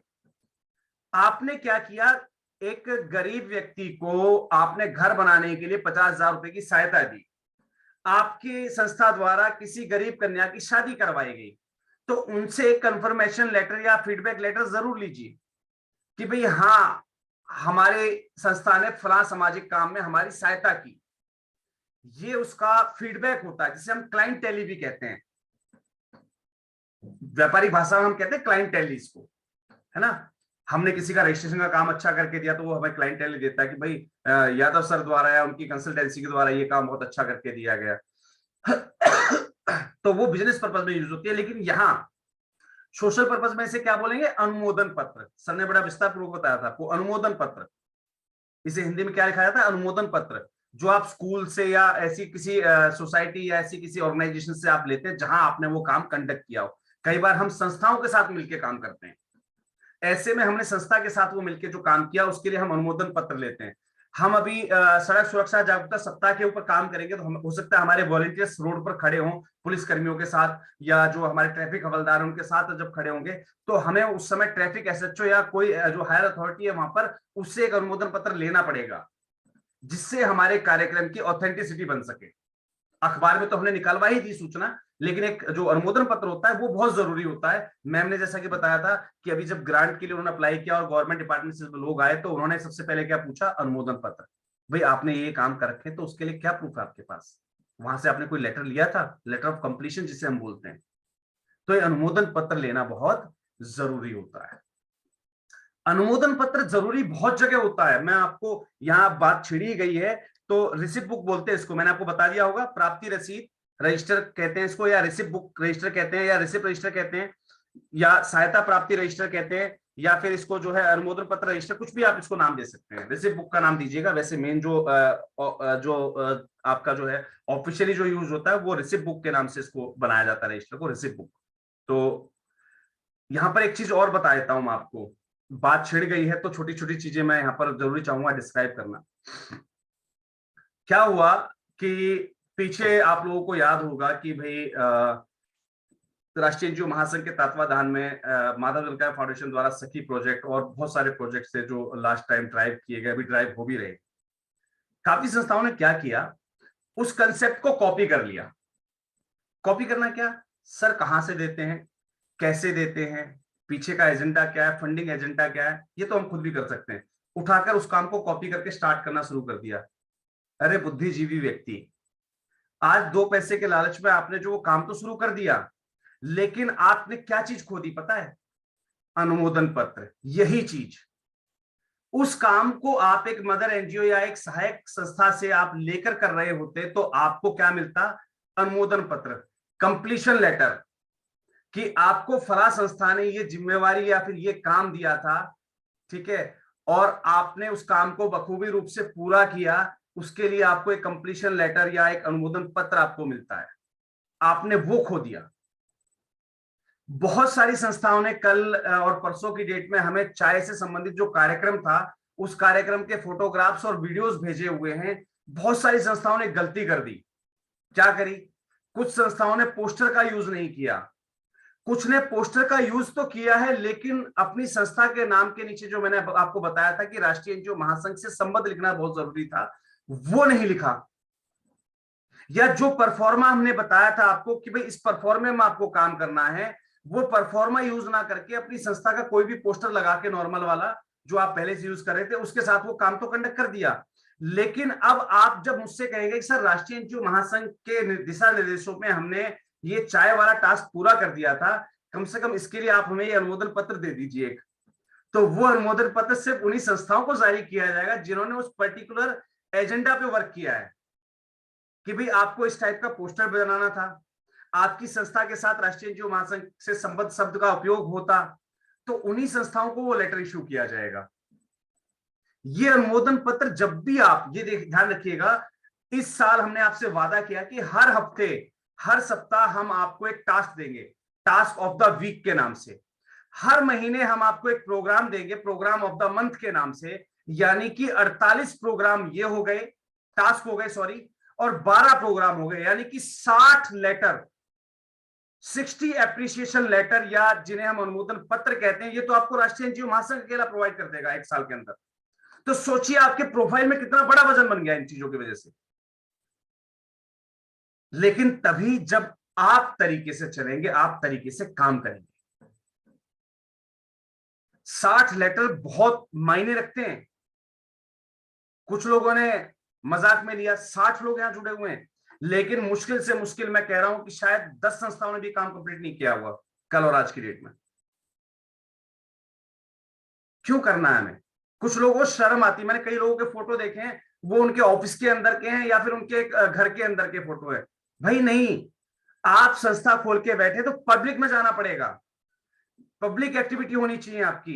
4 दीवारी के अंदर वाली एक्टिविटीज की फोटो जितनी भी आई मैंने क्लियरली वहां पर टैग कर दिया उनको, क्लियर टैग कर दिया उनको। अनऑथेंटिक, अनऑथेंटिक जिस चीज को टैग किया गया समझ जाइएगा क्यों टैग किया है।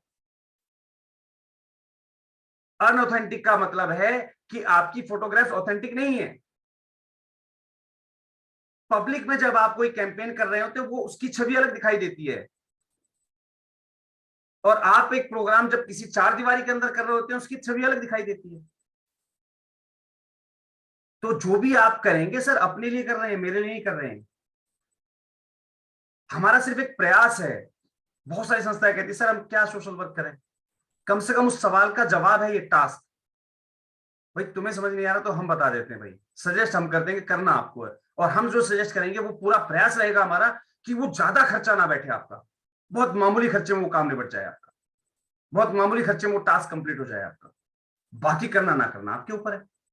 बहुत सारी संस्थाएं जिन्होंने हमें मैसेज किया, कॉल किया, हमें बताया, बोला सर ऐसे ऐसे लोग आए जिन्होंने 100 रुपए भी डोनेट किए, ऐसे लोग गए जिन्होंने कहा भाई एक काम करो, 1 रुपए में चाय पिला रहे 500 रुपए रखो, 500 चाय मेरी तरफ से पिला देना। अगले दिन का बजट आ गया उनके पास। अब वो हफ्ते हफ्ते के लिए या एक महीने के लिए उन्होंने अपनी एक्टिविटीज को जो है कंटिन्यू करने का फैसला ले लिया। चलिए अब समय बहुत जल्दी हो जाएगा, 1.5 घंटा होने वाला, लगभग 1.25 घंटा हो चुका है। मैं थोड़ा आगे बढ़ता हूँ फटाफट। अब हम बात करेंगे अगले रजिस्टर के बारे में, उसे हम बोलते हैं वाउचर रजिस्टर या बिल रजिस्टर। वाउचर या बिल रजिस्टर, हमने कोई भी खर्चा किया, हम कोई प्रोग्राम कर रहे हैं, हमने अंदर कोई भी खर्चा किया, उस खर्चे का अगर हमने बिल में लिया हुआ है तो हम उसके लिए जो है फाइल बना सकते हैं, उसको वाउचर फाइल बोलते हैं, या जो है आपकी हम बिल फाइल बोलते हैं। तो उसके अंदर वो सारे बिल मेंटेन करते रहिएगा। आप अपने ऑफिस का बिल भर रहे हैं बिजली का, उसके अंदर बिल मेंटेन कर दिया। आप अपने ऑफिस का किराया दे रहे हैं, उस किराए की रसीद है वो आप मेंटेन कर लीजिएगा। आप किसी काम से गए हुए हैं, आपने वहां पर पेट्रोल डलवाया, उसकी रिसिप्ट लगा दीजिएगा। तो ये सारी चीज आप किसमें मेंटेन करेंगे, आपके वाउचर या बिल्स में। उसके लिए रजिस्टर नहीं बनाना होता है, उसके लिए एक मोटे गत्ते की फाइल होती है जिसके अंदर स्पेस ज्यादा हो, ध्यान रखिएगा ज्यादा स्पेस हो, क्योंकि पूरे साल का डाटा आपको उसी में रखना है। तो सबसे मोटी जो फाइलें आती हैं, कुछ बोलते हैं उनको, मुझे नाम याद नहीं, मैं माननीय अध्यक्ष महोदय को इस समय चाहूंगा एक बार वो मुझे थोड़ा सा कॉपरेट करें। माननीय अध्यक्ष महोदय, मैं आपको निवेदन करूंगा, मुझे थोड़ा सा आप कॉपरेट कीजिएगा। अनम्यूट कर लीजिए सर अपने आप को, माननीय अध्यक्ष महोदय। जी सर। सर वो बड़ी सी फाइल आती है उसको क्या बोलते हैं? Index file sir. जी, index file. Index file. Index file. जी जी, इंडेक्स फाइल के नाम से एक बड़ी सी फाइल आती है, मोटी सी फाइल आती है। हाँ, बॉक्स फाइल भी बोलते हैं काफी लोग उसको, बिल्कुल सही बताया है फाउंडेशन। बहुत बहुत धन्यवाद सर मुझे कॉपरेट करने के लिए। चलिए जी सर, आपके बैकग्राउंड से शोर है अध्यक्ष महोदय। अरे सर ने तो म्यूट ही कर दिया। कुछ टेक्निकल एरर की वजह से कुछ झरझराहट की आवाज आ रही थी। चलिए कोई नहीं। तो इंडेक्स फाइल का आप यूज करें। आर्क फाइल मुझे किसी ने सजेस्ट किया, बेटिया फाउंडेशन ने, आर्क फाइल बोलते हैं उसको। खैर जो भी बोलते हैं, जिसके अंदर लोहे की कीले से निकली होती है, उसके अंदर पंचिंग करके और बिल्स फंसा देते हैं हम। मैं जनरल भाषा में बता देता हूँ जो कि लोग समझ जाएं, क्योंकि नाम मुझे भी नहीं पता। मैं तो सिर्फ दुकान पे जाने के बाद ये बोलता हूँ, भाई जिसके अंदर वो लोहे की कीले से लगी होती है ना, गोल गोल, और उसके अंदर हम पंचिंग करके अपने पेजों को फंसा दे, वो फाइल दे दो। तो दुकानदार अपने आप समझ जाता है। तो वैसे ही मैंने आपको जनरल भाषा में बता दिया कि इस टाइप की एक रजिस्टर होता है, और काफी मोटी फाइल होती है वो। लगभग लगभग अगर हम बात करें 3 से 4 सेंटीमीटर जो है उसका जो है बैक साइड का हिस्सा रहता है। तो 3 से 4 सेंटीमीटर कम से कम रहता है वो, जिसके अंदर हम पूरे साल का डाटा या पेजेस को कलेक्ट करते हैं। कई बार हम वर्किंग इतनी अच्छी होती है हमारी कि 10-10 फाइल हम भर देते हैं। मेरे पास खुद का मेरा रिकॉर्ड है कि मैंने एक बार जो है 7 फाइलें कंप्लीट करी हुई हैं अपने सारे बिल्स और लेजर्स की।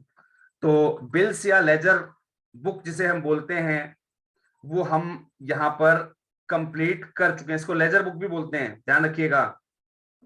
इसको लेजर बुक भी बोलते हैं, याद रखिएगा। और इसी में हम मेंटेन क्या करते हैं, आपके चेक बुक रजिस्टर। सर ने एक बताया था, बहुत प्यारा नाम दिया था, चेक बुक रजिस्टर हम मेंटेन करते हैं। तो इसी में आप अपने चेक भी मेंटेन करेंगे, यानी कि जो चेक आपने किसी को इश्यू किया है उसको आप कॉपी करवा के इसमें रख सकते हैं। और कोशिश कीजिएगा 10,000 से ऊपर जब भी आप किसी को पेमेंट करनी हो तो आप अपनी चेक बुक का यूज करें, और उस चेक बुक की कॉपी, उसकी चेक की जो आपने जिसको दिया है उसकी एक कॉपी वहां पर आप मेंटेन कर लें इसी रजिस्टर में, इसी सॉरी फाइल के अंदर। जो वाउचर रजिस्टर है आपका, वाउचर रजिस्टर बोल सकते हैं आप इसको, वाउचर बुक बोल सकते हैं आप इसको, बिल बुक बोल सकते हैं, कुछ भी बोल सकते हैं आप इसको। तो उसमें ये चीजें आप मेंटेन कर लीजिएगा। चलिए जी, अभी तक हम कितने रजिस्टर मेंटेन कर चुके हैं, मैं एक बार फिर से गिना दे रहा हूं। विजिटर बुक, उसके बाद आवक जावक रजिस्टर यानी कि रिसिप्ट डिस्पैच 2, उसके बाद आपकी जो है रोकड़ बही यानी कि कैश बुक 3, उससे पहले सॉरी मीटिंग रजिस्टर था 4, उसके बाद आपकी प्राप्ति रसीद यानी कि रिसिप्ट बुक 6, और वाउचर यानी कि बिल वाला ये जो हमने आपको रजिस्टर बताया 7। बिल्कुल सही अवध फोकायनाथ ग्रुप, बहुत बढ़िया तरीके से आप फॉलो कर रहे हैं सर। 7 हम कंप्लीट कर चुके हैं, अभी बाकी हैं, अभी पिक्चर बाकी है मेरे दोस्त, अभी कुछ रजिस्टर और रह गए। कौन कौन से? आपका एक रजिस्टर और बनता है मासिक प्रतिवेदन रजिस्टर, ध्यान से नोट कर लीजिएगा। मासिक प्रतिवेदन रजिस्टर क्या होता है कि हम डेली का डाटा तो मेंटेन कर रहे हैं, लेकिन मंथली हम उन चीजों को कंप्लीट करके, मंथली उन चीजों को कंप्लीट करके कैसे भाई, मासिक हाजिरियां देखते हुए स्टाफ की सैलरी दे दी गई है ना, मासिक एंट्रियां चेक करके आवक और जावक रजिस्टर को हमने मिलान कर लिया गया है ना, मासिक एंट्रियां देखते हुए हमने कैश बुक और रिसिप्ट बुक का मैचिंग कंप्लीट कर ली है। ये आपका, ये काम किसका होता है? आपके अकाउंटेंट का, यानी कि जो आपका सॉरी जो आपका अकाउंटेंट नहीं, यहाँ पर ये आपके जो कैशियर है, जो आपके कैशियर होते हैं, यानी कि आपकी संस्था के अंदर खजांची जिसे हम बोलते हैं, ट्रेजरर, ये उनका काम है।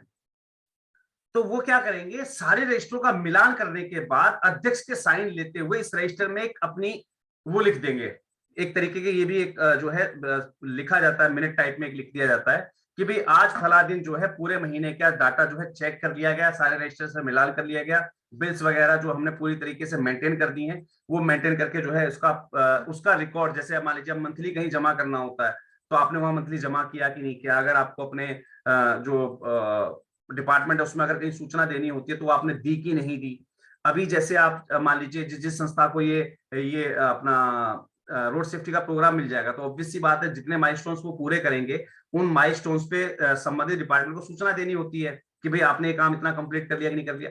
तो वो सारी चीजों का मिलान करते वहां लिख देगा कि भाई हाँ ये सारी चीजें जो है यहाँ तक कंप्लीट कर दी गई और संबंधित विभाग या संबंधित डिपार्टमेंट को इसकी सूचनाएं भेज दी गई। क्योंकि जब हम किसी प्रोजेक्ट पे काम कर रहे होते तो मंथली बिलिंग भेजनी होती है ना उनको, तो वो मंथली बिलिंग आपने भेजी या नहीं भेजी इसकी सुनिश्चितता करने के लिए रजिस्टर बनाया जाता है आपका मासिक प्रतिवेदन रजिस्टर। और इसकी अथॉरिटी दो लोगों के पास रहती है, एक रहता है आपका जो कैशियर है यानी कि जो ट्रेजरर है आपका, उसकी जिम्मेवारी होती है इसको लिखने की, और अध्यक्ष की जिम्मेवारी होती है इसको वेरीफाई करके चेक करके साइन करने की। मासिक प्रतिवेदन रजिस्टर। चलिए जी 8 कंप्लीट हो गए हैं, 9वें पे चलते हैं। अब नवा रजिस्टर कौन सा बनेगा हमारा, इसके कई नाम होते हैं, नाम नोट कर लीजिएगा। सदस्यता रजिस्टर, इसका दूसरा नाम होता है सदस्यता पंजीयन रजिस्टर, कुछ लोग पंजीयन रजिस्टर के नाम से इसको लिखते हैं। कई जैसे अभी सर ने यूज किया था कर्मचारी पंजीयन रजिस्टर, तो ये 2-3 नाम मैंने आपको बता दिए हैं, सदस्यता रजिस्टर, सदस्यता पंजीयन रजिस्टर या कर्मचारी पंजीयन रजिस्टर। यहां पर जितने भी वॉलेंटियर्स या नए सदस्य आप अपॉइंट करते हैं वो किसके द्वारा अपॉइंट किए गए, कब अपॉइंट किए गए, किस पद पर अपॉइंट किए गए, उसका एक विवरण आपको इस रजिस्टर में मेंटेन करना होता है। और वॉलेंटियर्स तो ज्यादा से ज्यादा आप हायर कीजिए, चाहे सोशल वॉलेंटियर्स चाहे सोशल मीडिया वॉलेंटियर्स। आजकल बड़ा ट्रेंड चल रहा है, आपको सोशल वॉलेंटियर्स कम मिलेंगे लेकिन सोशल मीडिया वॉलेंटियर्स बहुत मिल जाएंगे। आपने एक उदाहरण देखा होगा, अभी आजकल एक नया ट्रेंड चल रहा है, लोग अपने ना वो बनाते हैं कुटुंब ऐप पर, तो कुटुंब ऐप पे आपने अपना अकाउंट बना लिया, उसके बाद लोगों से कह रहे भाई यहाँ से जुड़ जाइए। हालांकि मैं पूर्ण रूप से स्पष्ट शब्दों में खंडन कर रहा हूं कि हमसे जुड़ी हुई संस्थाएं जो हमसे गाइडलाइन ले रही है, राष्ट्रीय एनजीओ महासंघ से गाइडलाइन ले रही है, कुटुंब ऐप पर कभी मत जाइएगा। उसके नेगेटिव पॉइंट्स क्या है कभी हम विस्तार पूर्वक इस पर चर्चा करेंगे। कुटुंब ऐप पर कोई भी काम मत कीजिएगा, अगर आप बना के बैठे हैं बिल्कुल बंद कर दीजिए आपका अकाउंट, कोई जरूरी नहीं है। उसके लिए सोशल मीडिया प्लेटफॉर्म बहुत सारे हैं, हम बात करेंगे आने वाले विषयों में कि हम कहां पर सोशल मीडिया में जाएंगे, कहां पर नहीं जाना चाहिए, इस पर ही बात करेंगे। तो कुटुंब ऐप से हमने देखा कुटुंब आईडी बना देती है तुरंत, है ना, मत जाइएगा। वैसे मैंने आपको बताया उदाहरण के तौर पे, तो हम ये जो सोशल मीडिया जो हम वॉलंटियर्स बनाते हैं ना, इसकी एंट्री यहाँ पर करी जाती है। उसके लिए बनाया जाता है आपका सदस्यता रजिस्टर या सदस्यता पंजीयन रजिस्टर या कर्मचारी पंजीयन रजिस्टर। तो इसमें आपने किसको अपॉइंट किया, कब अपॉइंट किया, किस पद पे अपॉइंट किया, ये 3 चीज जरूर मेंटेन करनी होती है। चौथा होता है उसका वेतन पर है, अवैतनिक पद है, अगर वेतन है तो कितना है, ये आपने मेंटेन करवा लिया। उस व्यक्ति को जिसको आपने अपॉइंट किया, जिसकी आपने एंट्री करके उसके साइन करवा दिए, छुट्टी। 6 कॉलम में पूरा रजिस्टर खत्म। कौन कौन से कॉलम बने, नाम, किस पद पर मनोनीत किया गया, कब मनोनीत किया गया, 3 पॉइंट हो गए।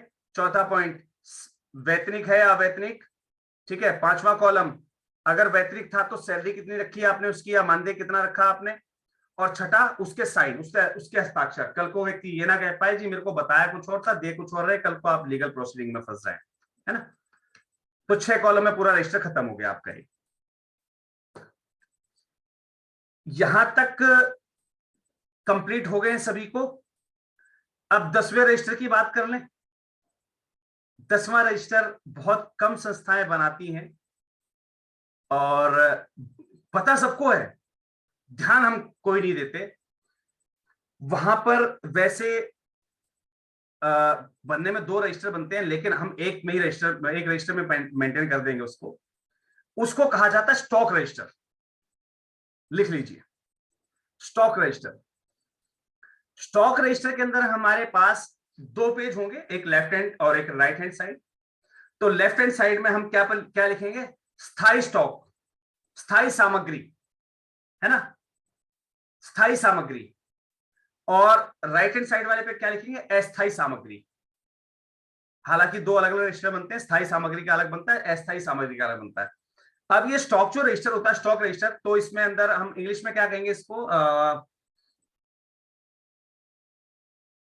परमानेंट एसेट्स और टेम्परेरी एसेट्स, है ना।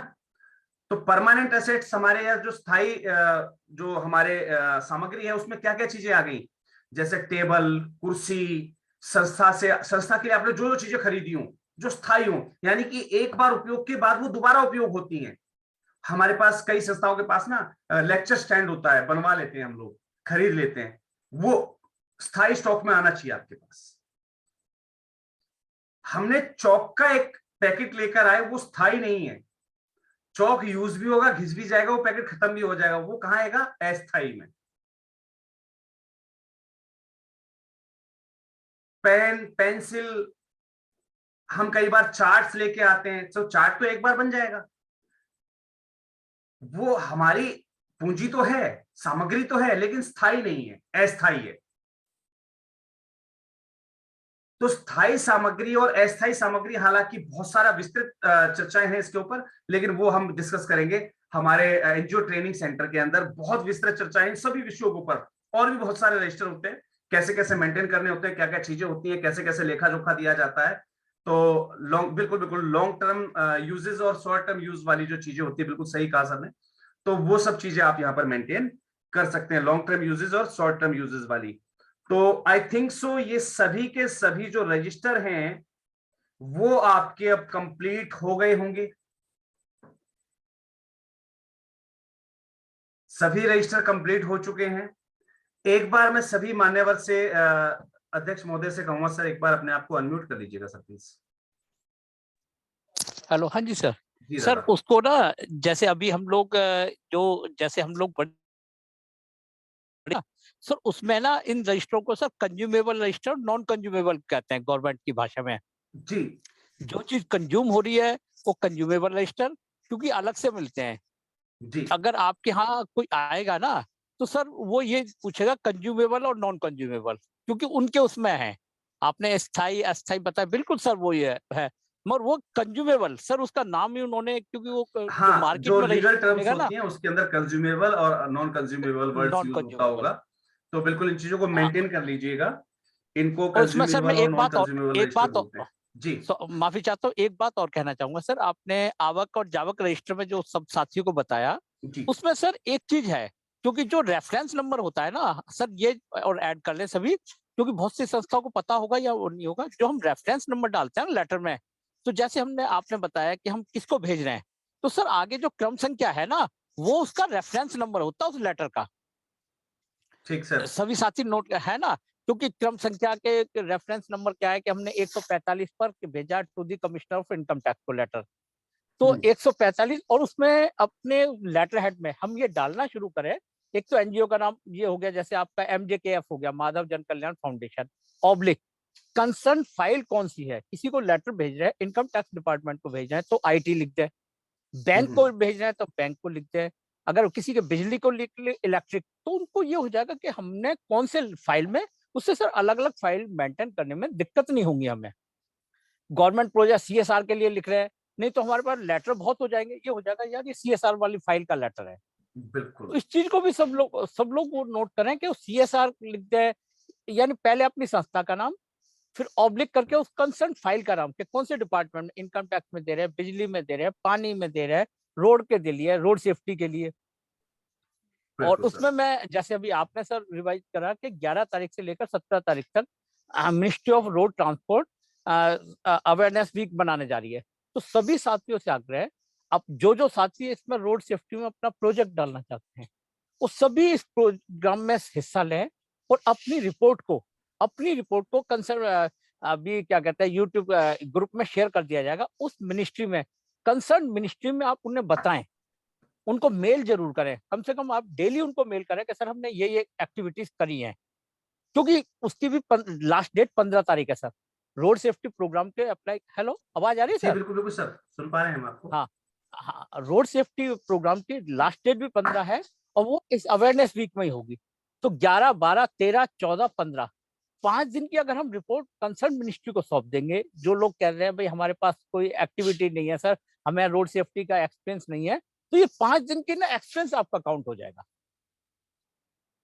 और बहुत उसमें बढ़िया सर। है ना, आने वाले महीने में सर, अभी क्योंकि लोगों ने हमारे वो नहीं करा था, क्या कहते हैं, हमारी वर्कशॉप के लिए रजिस्ट्रेशन नहीं करी थी, और अभी वर्कशॉप जो हमारी 11-12 फरवरी को मिर्जापुर में होने जा रही है, सभी साथियों से अनुरोध है, क्योंकि अब देखिए लिमिटेड सीट बच गई हैं, तो महासंघ द्वारा एक निर्णय लिया गया कोर टीम द्वारा कि उसके ना अब वो एक रेट फिक्स कर दिया गया है, क्योंकि आपने बहुत लेट कर दी सर। आप लोग जो भी साथी हैं, इन्होंने बहुत देर कर दी। अब तक हमारी जो लाइनें खुली हुई थी, मगर वो फुल हो चुकी। जिन लोगों ने अब नहीं करा, अब वो चाहे संबंध है या नहीं संबंध, गैर संबंध है सर, मैं इसको क्लियर कर रहा हूँ, संबंध है बिल्कुल या सर। गैर संबंध है, तो अब उनको 1499 पे करना पड़ेगा। क्योंकि बिल्कुल सर। आपको एक ऑप्शन दिया हुआ था हमने कि अगर आप महासंघ से हैं तो आपको 499 में रजिस्ट्रेशन होगा। भाई आपको आज करीब 20-25 दिन हो चुके हैं, मगर आप लोग इस पे ध्यान ही नहीं दे रहे। अब बिल्कुल सर। इसलिए महासंघ द्वारा एक निर्णय लिया गया है कि अब आपको जो रजिस्ट्रेशन है 1499 में मिलेगा, क्योंकि सीट भी हमारे पास लिमिटेड रह गई है। तो अब देखिए, देख लीजिए, अगर ज्यादा सीटें फुल हो गई तो शायद हम इतना कर नहीं पाएंगे आप सभी लोगों को। और आप सब लोग जो है, जैसे अभी सर ने बताया कि भाई अपने रूम में सर, अपने ऑफिस में उस चाय की सेवा मत कीजिए, इसको रोड पर करिए, पार्क में करिए, क्योंकि ठंड का मौसम है। नॉर्थ इंडिया में ठंड का बहुत अच्छा प्रकोप चल रहा है, दिल्ली में तो 2 डिग्री भी हो गई है। ठीक और फिर मैं अपनी 1 मिनट सर मैं लूंगा, सभी साथियों से अनुरोध है फिर वही, कि अगर जो लोग हमारे फॉर्च्यून 500 में 10 ईयर में आना चाहते हैं, वो अपने आप को कमर कस ले, अपनी प्लानिंग रखें, क्योंकि हमें इसी फाइनेंशियल ईयर में ही बहुत कुछ उनके लिए लेकर आ रहे हैं, क्या क्या प्रोग्राम्स करने हैं उन्होंने, मगर बशर्ते आप लोग एक्टिव हों तब। जिन लोगों की ITR वगैरह सब फाइल हैं, वो अपने सब पेपर तैयार रखें। जल्दी आपको एक प्रोजेक्ट दिया जाएगा कि उसमें आप लोग अप्लाई करें, और आपको इसी उम्मीद है। देखिए अभी बात चल रही है मेरी एक जगह, तो कुछ संस्थाओं, सबको सबकी गारंटी नहीं है सर। देखिए उस समय जो एलिजिबल ऑर्गेनाइजेशन होंगी, जो उस क्राइटेरिया को पूरा कर रही होंगी, क्योंकि जो जो क्राइटेरिया उनको इसी फाइनेंशियल ईयर में, इसी 1.5 महीने में, ये मेरा वो है कि कम से कम 4 या 5 संस्थाओं को हम वो एक प्रोजेक्ट जरूर दिलाएंगे, और वो भी अच्छे खासे प्रोजेक्ट का, हजारों में से कुछ लाखों में 5 लाख तक की वो ग्रांट्स है, वो सर आप लोगों को मिलेगी, बशर्ते मगर आप महासंघ से जुड़े रहेंगे और महासंघ के पे। और देखिए वहां अगर आपकी एक्टिविटी, महासंघ ने अगर सर्टिफिकेट नहीं दिया कि आप लोग एक्टिव नहीं है ग्रुप में, आप उनको पेजों को लाइक नहीं कर रहे, शेयर नहीं कर रहे, तो फिर महासंघ देखिए आपसे माफी चाहेगा, फिर मैं आपकी हेल्प नहीं कर पाऊंगा। क्योंकि मैं निजी तौर पे किसी को अप्रोच कर रहा हूँ कि भाई हम महासंघ से जुड़े हैं, हमारी कुछ संस्थाएं हैं, तभी मैं आप लोगों के लिए कर पाऊंगा, मैं अपना निजी तौर से सर, बिल्कुल कि सही। जब आप महासंघ के पेज को लाइक वो करेंगे। बस मैं अपनी बात को खत्म करता हूँ सर, माफी चाहता हूँ क्योंकि समय ज्यादा हो गया। धन्यवाद। नहीं सर, बहुत बढ़िया जानकारी दी आपने। मैं सभी लोगों को बताना चाहूंगा 11 और 12 फरवरी को होने वाली 2 दिवसीय वर्कशॉप के लिए रजिस्ट्रेशन शुल्क अब सभी के लिए सामान्य कर दिए गए हैं।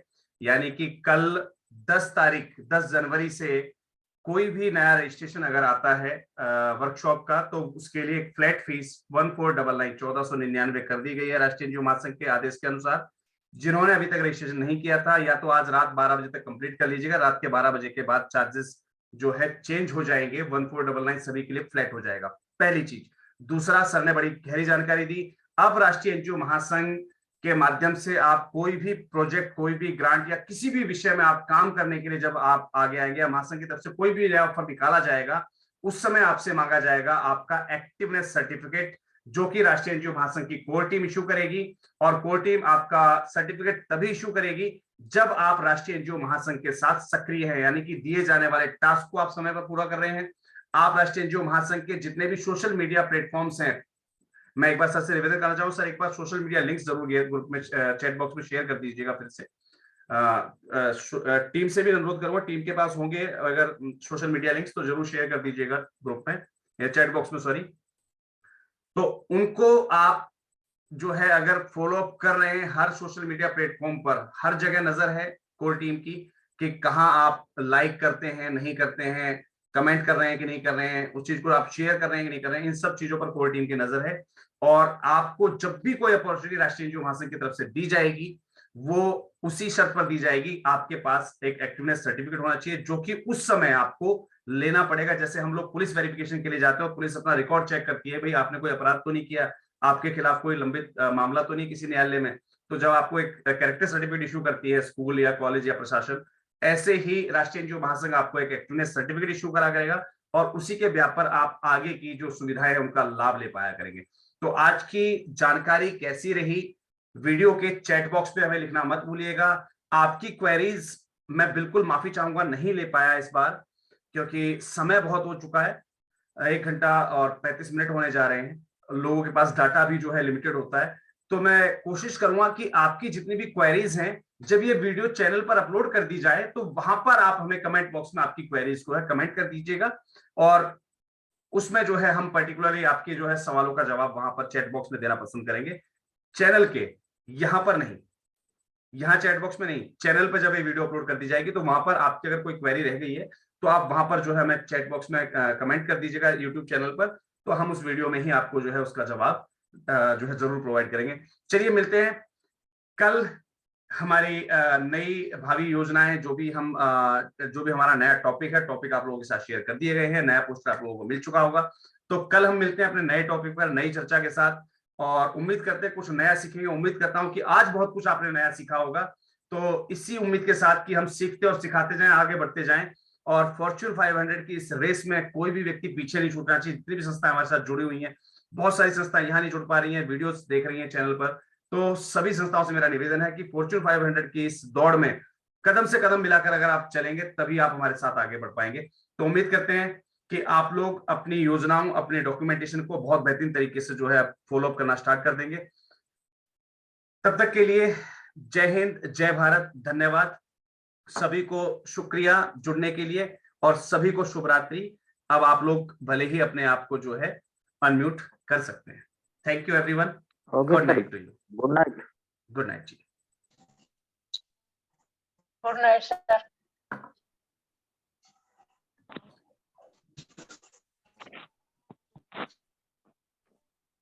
Good night sir.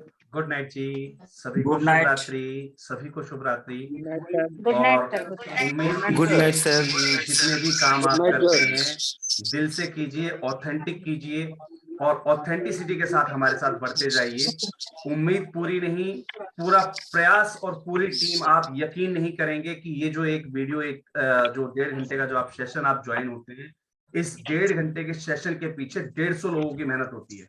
Core team के 150 लोग इसके पीछे मेहनत कर रहे हैं, और सिर्फ यहाँ नहीं, इस वीडियो के लिए नहीं, तो हम आपको टारगेट बता के चल रहे हैं कि इस बार हमें सभी संस्थाओं को जो 500 की रेस में शामिल होंगी, उन सभी संस्थाओं को 10 करोड़ से ज्यादा की फंडिंग का हमें जो टारगेट लेके चल रहे हैं करवाने का, उसके लिए बहुत ज्यादा जरूरी है आप सभी लोगों का एक्टिव रूप से काम करना।